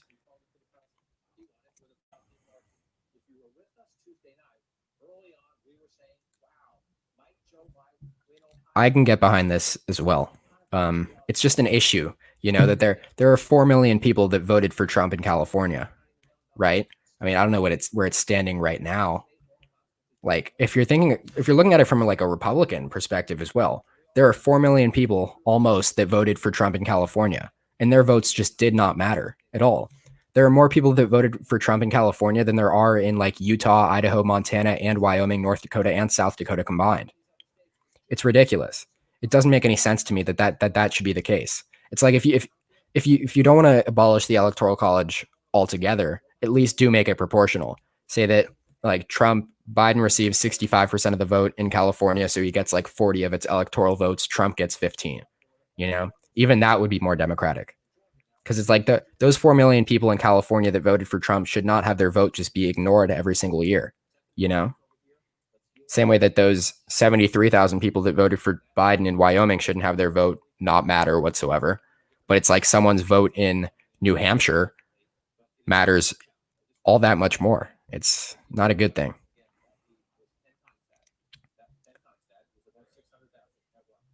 I don't think Trump will run again if he loses.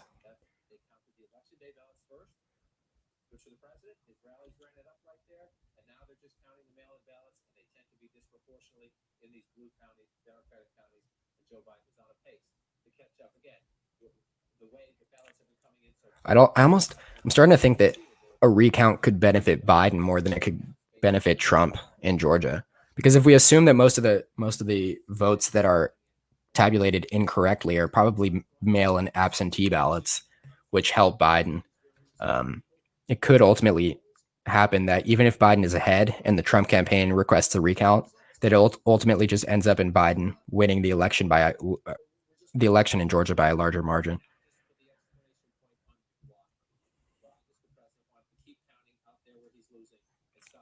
I do think Biden will get Nevada and Arizona. I do.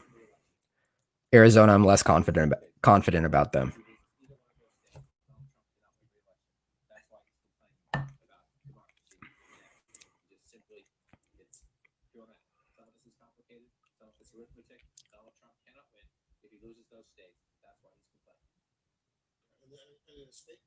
I didn't read your donation. Sorry. Let me see. What was it?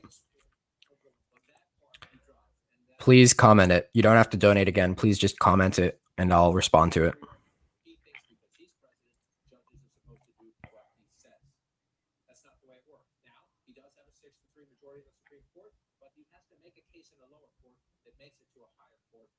There's a comment here. Why do you think the GOP took more seats in the House, and how many more could they realistically take? Anywhere from 5 to 10. I think they're at 6 right now, but they'll cap out at 10. I can go over that in a second once I see this guy's comment. Where is it? I don't know if he's still here.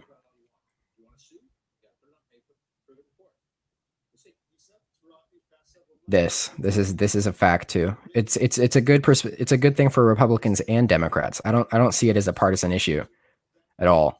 That's why you see so many Republicans actually in favor of abolishing the Electoral College as well.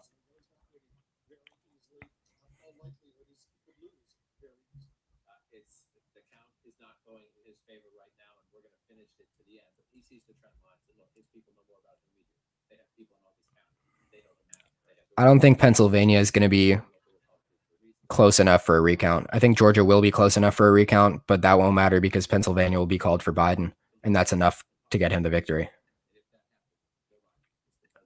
The Philly vote, among other areas, is definitely enough to flip Trump's lead there, 100%. It's looked that way for for the last 2 days.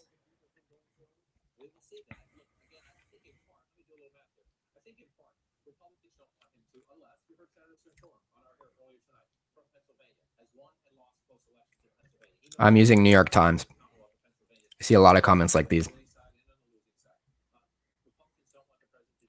This could be an issue, hypothetically, but the counter argument to this is that there are still millions and millions of votes that matter in other areas.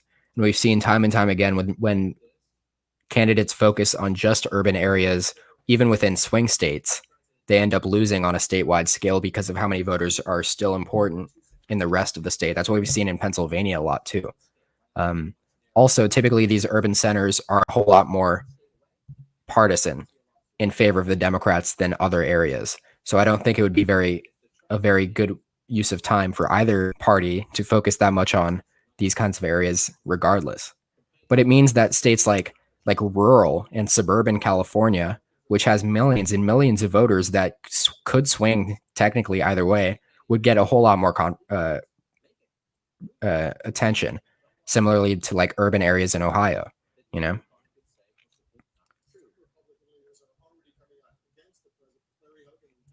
My final prediction was 290 to 248. It looked like this. Trump wins in Georgia. And this was my final prediction coming into election night. You can look at that video in the comment section down below too. There's a link to it. It was, oh shoot, it's not even showing here. I didn't realize that. Let me show you. It looks like that. That was the prediction. My final prediction, at least. Look, there is going to be a debate in this country. Republicans believe the president is going to lose.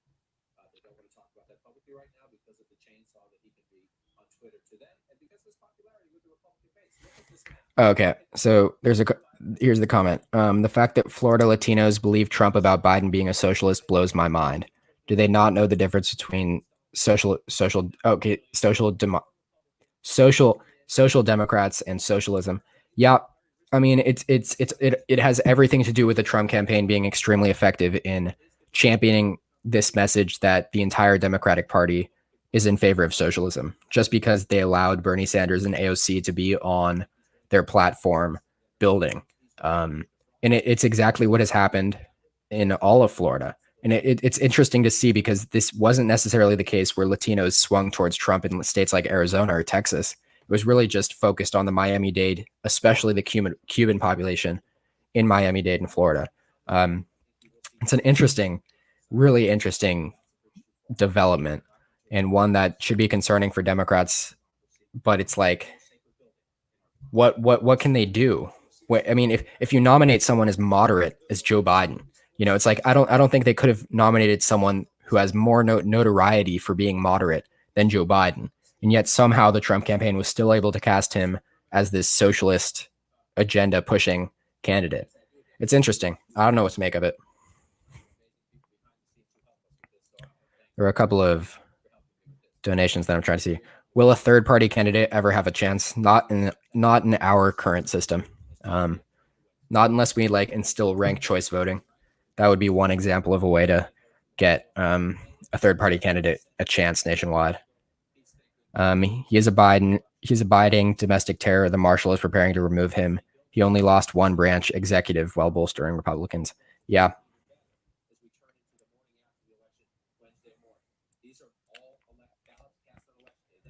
What are your thoughts on an electoral college based on congressional districts like Nebraska and Maine? I mean, yeah, but I think there's better ways to do it. I think no, it's a very, very tough situation. There's a lot of ways of going about the electoral college that would be better than what we have right now. And this is one of them. I don't know if it's the best one.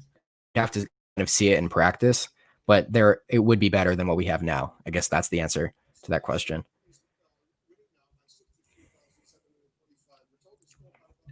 I think the thing is the Democratic Party is not radical liberal. There's a wing in the Democratic Party that is very liberal and radical by American standards. But somehow Biden and the majority of the Democratic Party that is very moderate for the most part and would even be considered conservative to most European countries, somehow they got grouped in as these socialist pushers. So I don't think the Democratic Party needs to become less radical.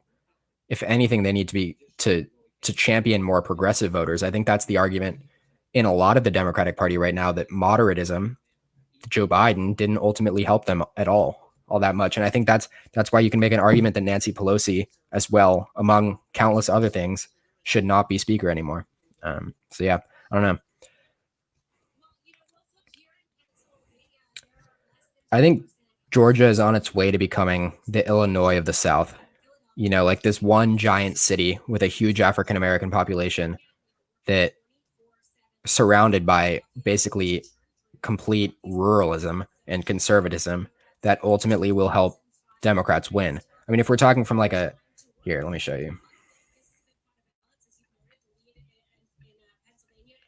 And if we're talking about Illinois, as you can see here, it's incredibly conservative across the state. And then there's just Chicago with a huge, obviously for one, it's a giant city, which obviously helps Democrats.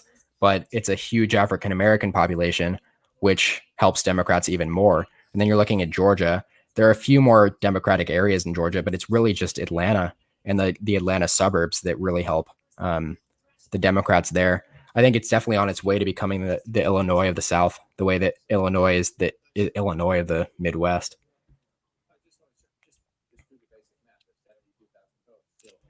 This is not true. It's not true. It's just not. It's not at all true. I don't know what else to say about this except for the fact that it's just not true. This is also true. This is also true. I mean, people like, especially with young people, so many young people believe that their vote does not matter. And that is why you see them not turning out as high of a rate as they should, as older people. You know, it's like, there's so many arguments to abolish the Electoral College.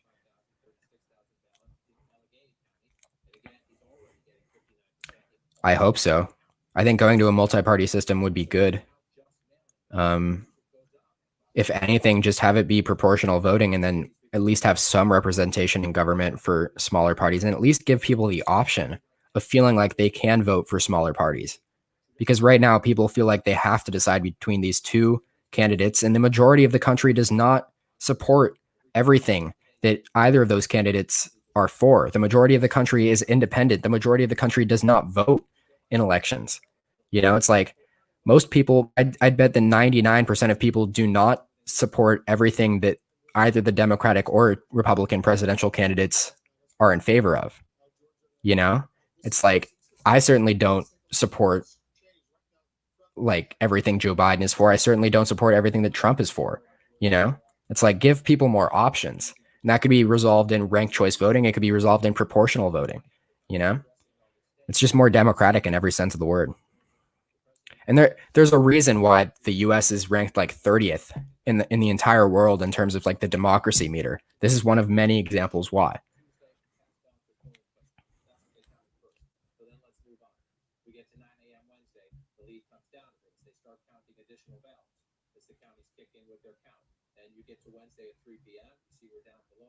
Okay, got some more comments here. Keep them coming, because sometimes I just don't see your comment, or I have to go through them because there's just so many. If you really want me to see your comment, though, super chat. You obviously don't have to, and I'll try my best to read your comment no matter what. But super chats let me see them immediately. Thoughts on Gavin Newsom's performance as governor? I mean, as a California citizen, I don't think he's a horrible governor. I think he's better than Jerry Brown ever was. But obviously it's very early in his governorship. I thought he did well at first with the coronavirus. But then it got to an extent, to a point where it's like, there's only so much you can do. And he felt a lot of pressure to open things back up again from the Republican and from the lowering approval numbers of his, and just kind of the authoritarian element of it. And that kind of led to an increase in cases here. But overall, I mean, he hasn't done much wrong. He hasn't done much right. It's a very kind of wishy-washy kind of situation. Democrats need to be less radical and rid itself of AOC and the like. Biden is fine. I switched parties because of the radical side. Is that interesting? I mean, there's an element to this that's true, and there's an element to this that's wrong. I think from a general perspective, America is a very conservative and libertarian country. If you're comparing it to other developed populous countries like in Europe, for example, I mean, obviously we can't compare everything to Europe because the circumstances are so different around our different countries. But like taxes is is the most blatant example of the way that America differs from the rest of the world. In places like Germany and places like Denmark, people are a whole lot more open to paying more taxes for various social security benefits, among other things. In America, that's just not the case. And that's a societal thing. It's not like it's right or wrong, but it has everything to do with America being more conservative and being more libertarian. Taxes is definitely the number one issue that differs America from the rest of the world. if Georgia is trending blue for the future, what is trending red? Well, the Sun Belt in general is trending blue. The Rust Belt in general is trending red. That's the very basic outlook.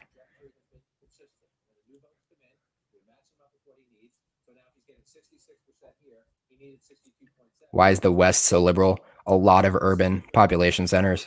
It's the same way like the Northeast is very liberal, very urban areas, among other things.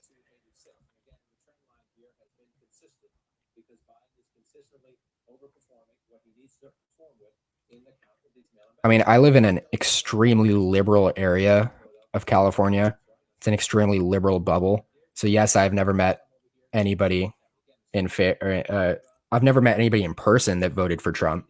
In large part, that's due to kind of the shy Trump voter effect, because people aren't going to be openly in favor of Trump in this area. That's not to suggest the latter half of your question. Again, though, I separate my personal views from my opinions on other topics. I don't think the Democrats should give up on Florida yet. I think it's still just it's always been an anomaly of a state. It's just a weird state in every sense of the word. I don't think there's any reason to give up on it, though. There's enough vote in terms of like minorities and urban areas in Florida for them to continue pursuing it. Then that's like pushing aside the fact that it has 29 electoral votes, which are extremely important in every election. Solid blue states swinging to red in the next few elections? Not really. If you're talking about like California, no. New York, no. Illinois, maybe.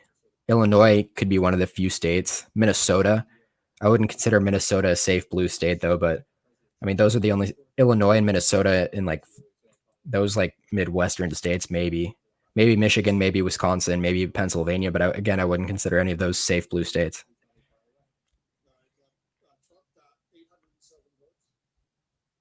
I don't even know. I don't know why Alaska is not projected as a red state. It should be, because it is. It's a red state, and it will go to Trump. Illinois is an interesting case, though, because Biden is underperforming. He's only up by about 12.3 points in Illinois. That's almost the same margin as like Colorado. Colorado used to be a swing state. Like it's on like New Mexico levels of like tightness. It only voted for Biden by about less than 3 points more than Minnesota did. I mean, I don't know about Illinois, to be honest. But I mean, Chicago is just too big for the Republicans to overcome that.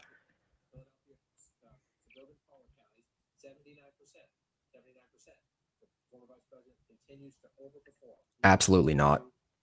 I don't think it surprised anybody. And nobody in their right mind is surprised that California went blue.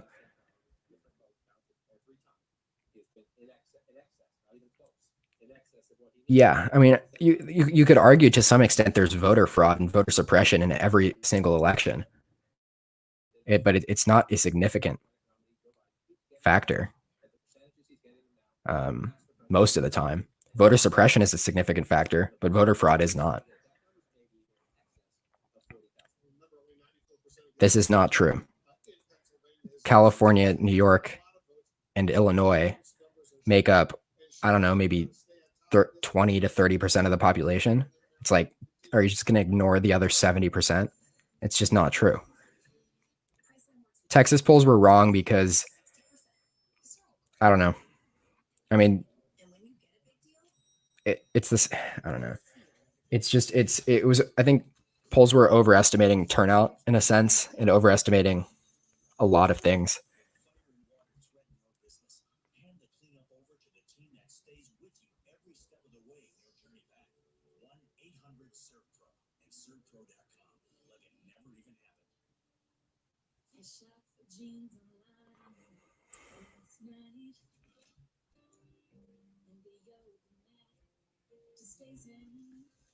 Let me see.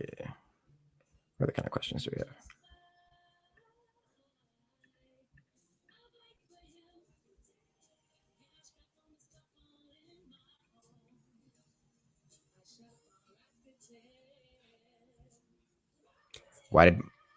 Miami-Dade didn't turn red, but it definitely shifted dramatically to the right, and that was 100% because the Cuban vote, very anti-socialist vote, that got manipulated into believing that Biden is a socialist candidate. That's really the only explanation.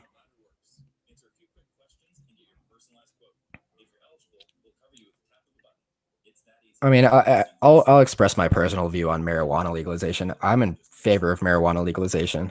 From an economic, from a social, from a libertarian like point of view, I don't think there's any argument to be made that is based on actual logic that supports marijuana legalization is bad. I mean, if alcohol is legal, why is marijuana not legal? Makes no sense to me. I don't think he's going to step down after a year or two. I think he's going to step down at the end of his term, and that would pave the path forward for her as to be the 2024 nominee. Pennsylvania updated? Did it? Yeah, it did. It's less than a point now. 89% is in out of Pennsylvania, or Philadelphia rather. 60,000, 50,000, 58,000 votes, roughly 60,000. That's the margin of lead. Yeah, I mean, it's only a matter of time before that happens, and it's only a matter of time before we get an update out of Georgia as well, and Biden takes the lead. That'll be a time. That will be a big, big thing.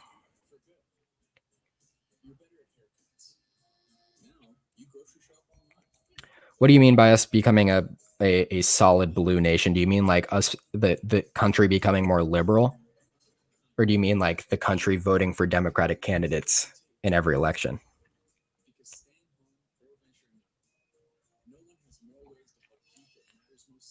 There is a radical side to the Republican Party as well, 100%. And I would argue that the radical side to the Republican Party is more in the morally wrong area than the Democratic far left. If we're talking purely from like a social view, the far left is a whole lot more in the morally right socially than the alt right. Economically and fiscally and like policy wise, you can make an argument for either side based off your personal beliefs. But I don't think there's any argument to be made that the alt right is more socially tolerant than the alt left. But I mean, I get that wasn't even your question. I'm just kind of rambling. This could possibly be why they didn't perform as well in the Senate and the House. Sort of Biden's refusal to answer the question of whether he would pack the courts. But he definitely can't pack the courts now, not with that minuscule majority.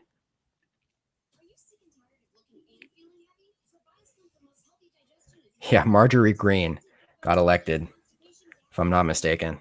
What a disaster. It's just that can't happen. We cannot have open QAnon supporters in Congress. No matter what you support or believe, that can't be the case. I don't think John Ossoff is ever going to be president because I don't think he's ever going to win that Senate race, to be honest.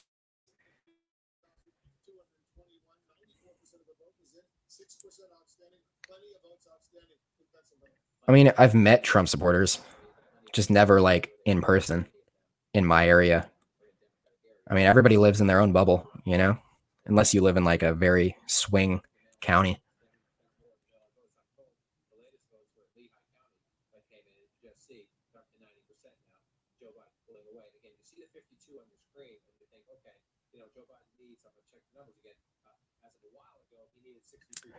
I think we've got a long way to go before we get here, but I think the country is definitely taking a step into that direction.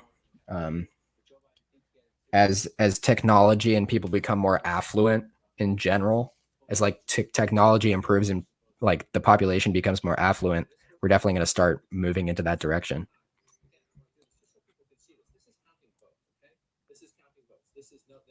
Yeah, I would definitely agree with this. It's like the core values of America are very libertarian. Like we were like founded on freedom and revolution, like against authoritarian regimes. But we also have such an authoritarian sect of our government, you know, and that's part of what kind of creates this divide.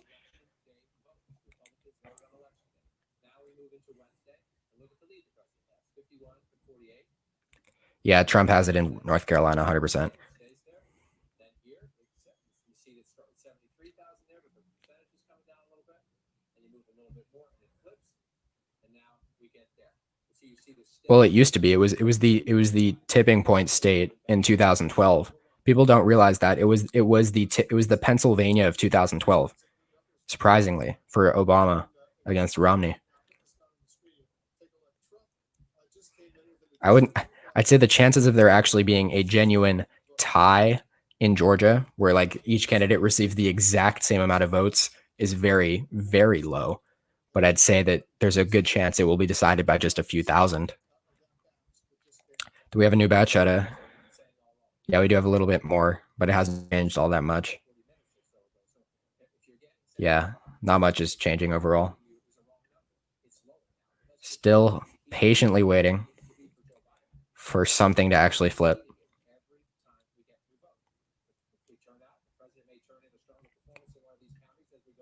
I'd say by like, if we're talking from like ideological standards, unless the Republican Party shifts over to the left and more moderatism, I would agree that the future of this country is not the Republican Party of today. That's just kind of how it's going to turn out. I think ultimately we'll start to see the Democrats move further to the left and the Republicans move further to the left as well, creating sort of like, by today's standards, a far left and then a moderate party. But we've seen this with countless like policy issues where the country is just moving to the left on issues. I mean, we're talking like 10 years ago or 12 years ago when Obama was running for president, he was anti-gay marriage. Now the overwhelming majority of the U.S. population is in favor of gay marriage.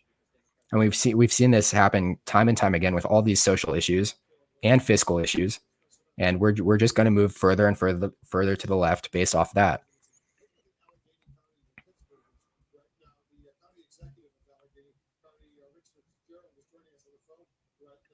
West Virginia did not go blue. Yes, Colorado used to be reliably red. So did Virginia. Virginia used to be a red state. New Mexico was a bit of a red state as well. That was a while ago.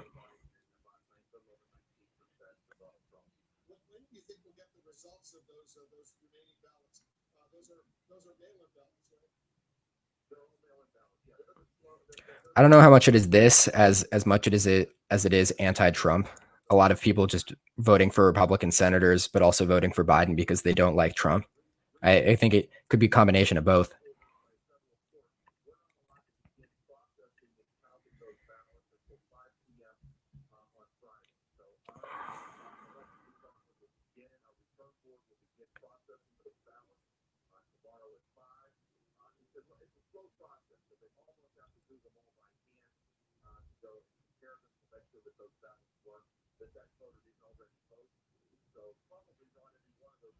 Yeah, this is basically what's going to happen. Will Democrats start winning in the South and Republicans will start winning in the North? We already saw that in 2016. It's just that the Democrats didn't win in the South, but the Republicans won in the North. I mean, more specifically, the better terms for this is the Rust Belt and the Sun Belt. So if we're talking about the Rust Belt, we're talking about Minnesota, Iowa, Wisconsin, Michigan, Illinois, Indiana, Ohio, and Pennsylvania. That's the Rust Belt.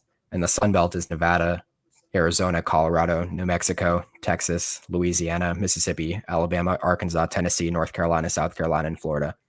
Some of these states are going to stay very reliably red, like Louisiana, Arkansas, Mississippi, Alabama, and Tennessee.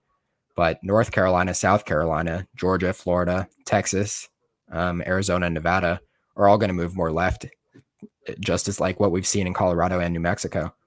Virginia could arguably be counted for either of these two areas, to be honest. Virginia is a very mixed bag, whether people think it's part of the South or the North.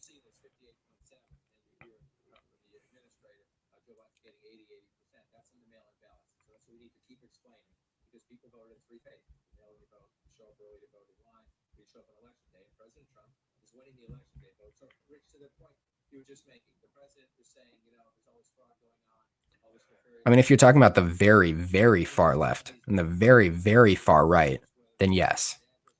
But the far left and the far right is a little bit more towards the center than the other ones. And the very far left that identifies as like completely pro-communism and anarchy is a very minuscule part of the population, the same way like the Nazis in the US or people that are like neo-Nazis are a very small part of the population.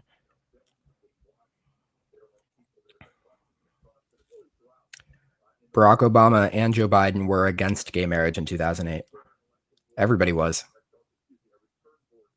for the most part. I mean, unless you, I mean, back then it was considered a far left issue. A lot of the far left issues that we consider to be far left today are going to become the norm in 10 to 20 years.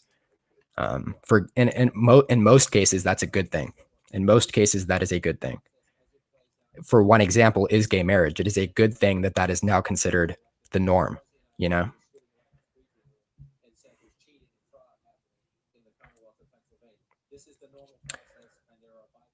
We might not.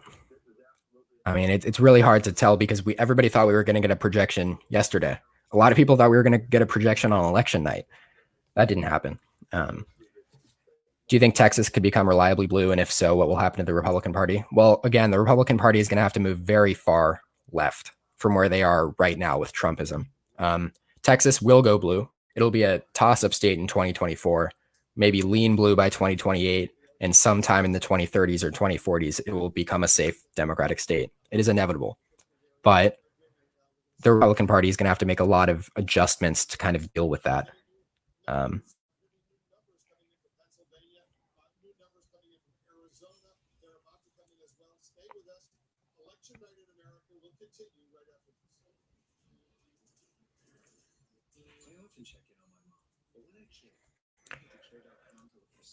Who do I think could be the challenger to Kamala in 2024? Whoever takes over the reins of the progressive wing of the Democratic Party. I think it's too early for me to say that would be AOC. I don't know who will rise between now and then, but it will be some.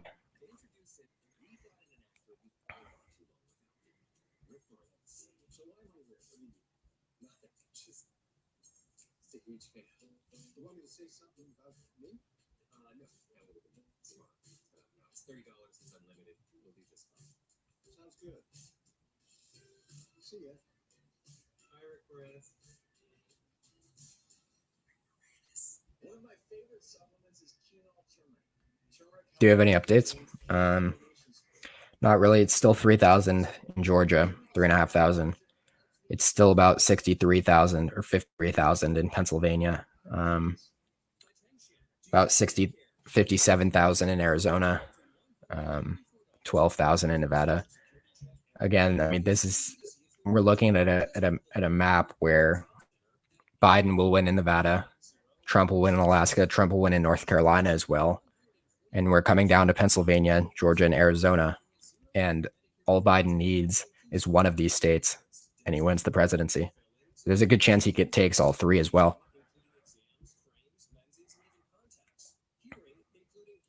Arizona has not already been called, at least not by me. It has been called by Fox News and AP and Decision Desk and ABC, but that was premature.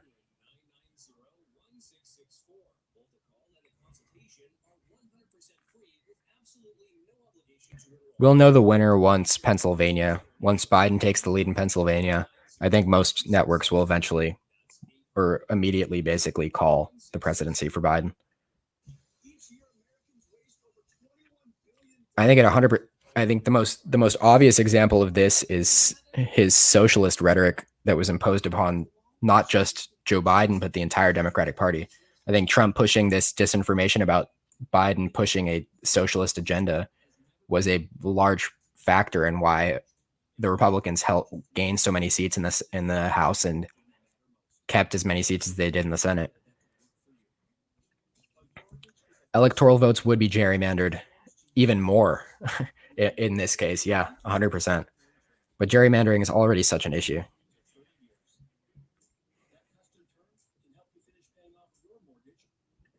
What bad policies are you referring to? Because I mean, there are bad policies, but you have to think about it relative to the time period.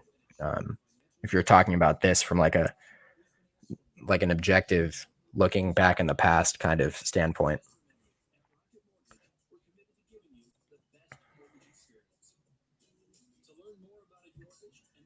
Yeah, this is true. And it's bad. because the entire Democratic Party is not made up of child-eating pedophiles, and that's what QAnon believes.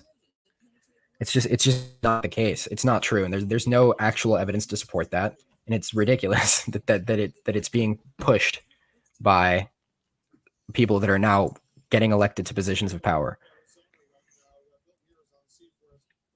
Are they? What are they saying? Because I don't know.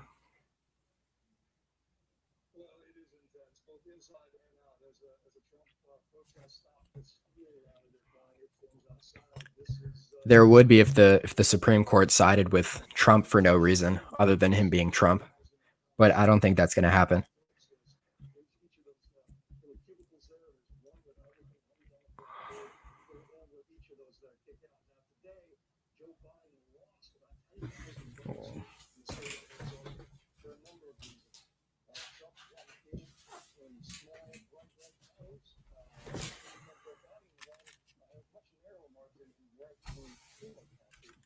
There we go.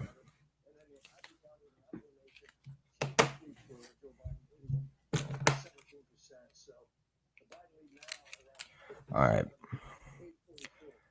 Are we ready for a female president? I think we're ready for a Republican female president. I don't think we're ready for a Democratic female president. I could be wrong, though.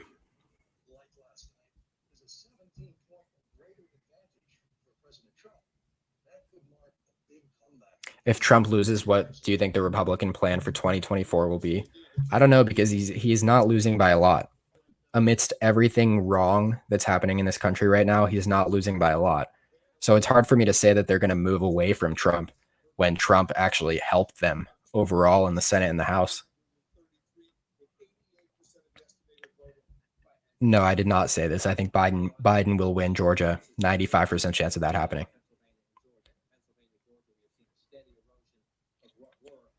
I'm going to say it again. There is no substantial evidence for voter fraud as of right now. There is none.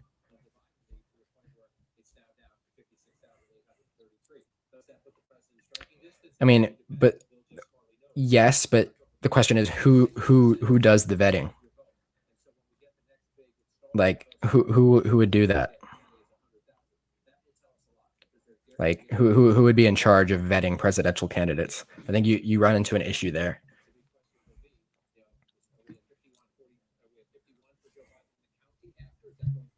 Yeah, this is true. 100%.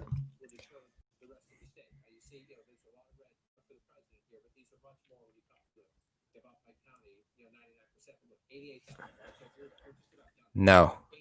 There is no rampant voter fraud. There's not even slight voter fraud occurring. Nothing that I have seen shows that there is voter fraud occurring.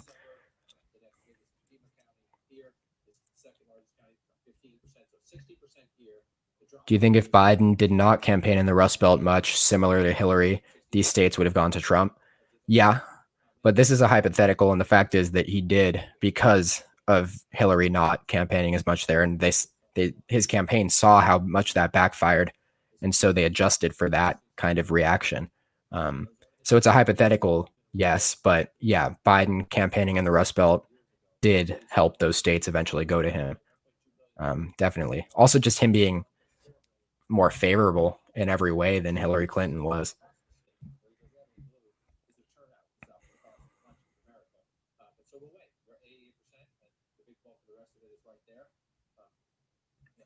I just disagree completely.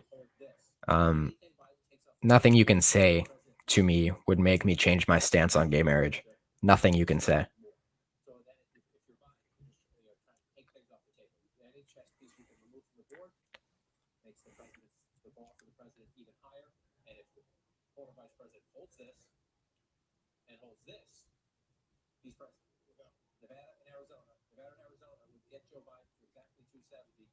This is funny. This is where American Idol votes would already be tallied. Facts.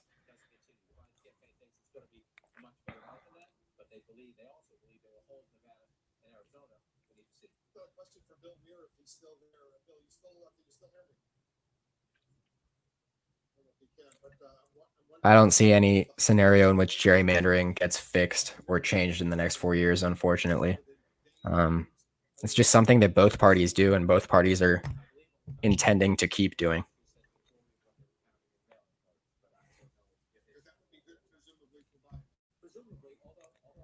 This is an interesting question. How damaging was the Lincoln Project to the Trump campaign?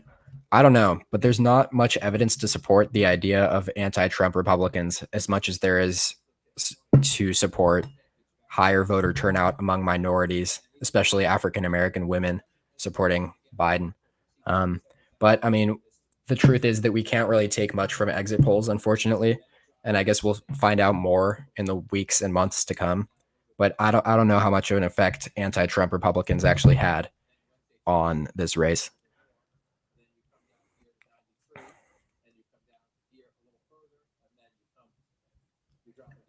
This is an interesting question, and it's certainly shocking.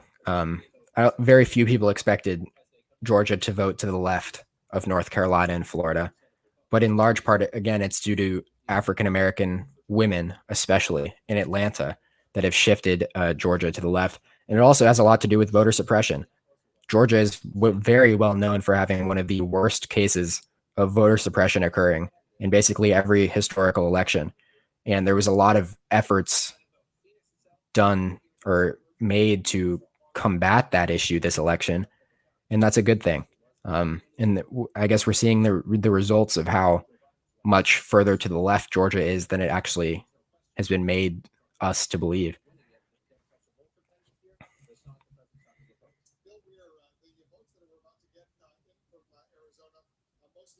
More results in Arizona are expected very soon.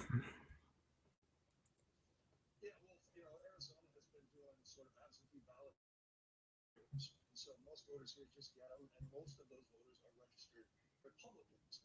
And so the flip of what we've seen nationwide, historically, they said they would get their Democrat absentees in earlier or later at last minute, and Republicans would sort of fill up the whole time. But this year, they got a bunch of Joe Biden votes early.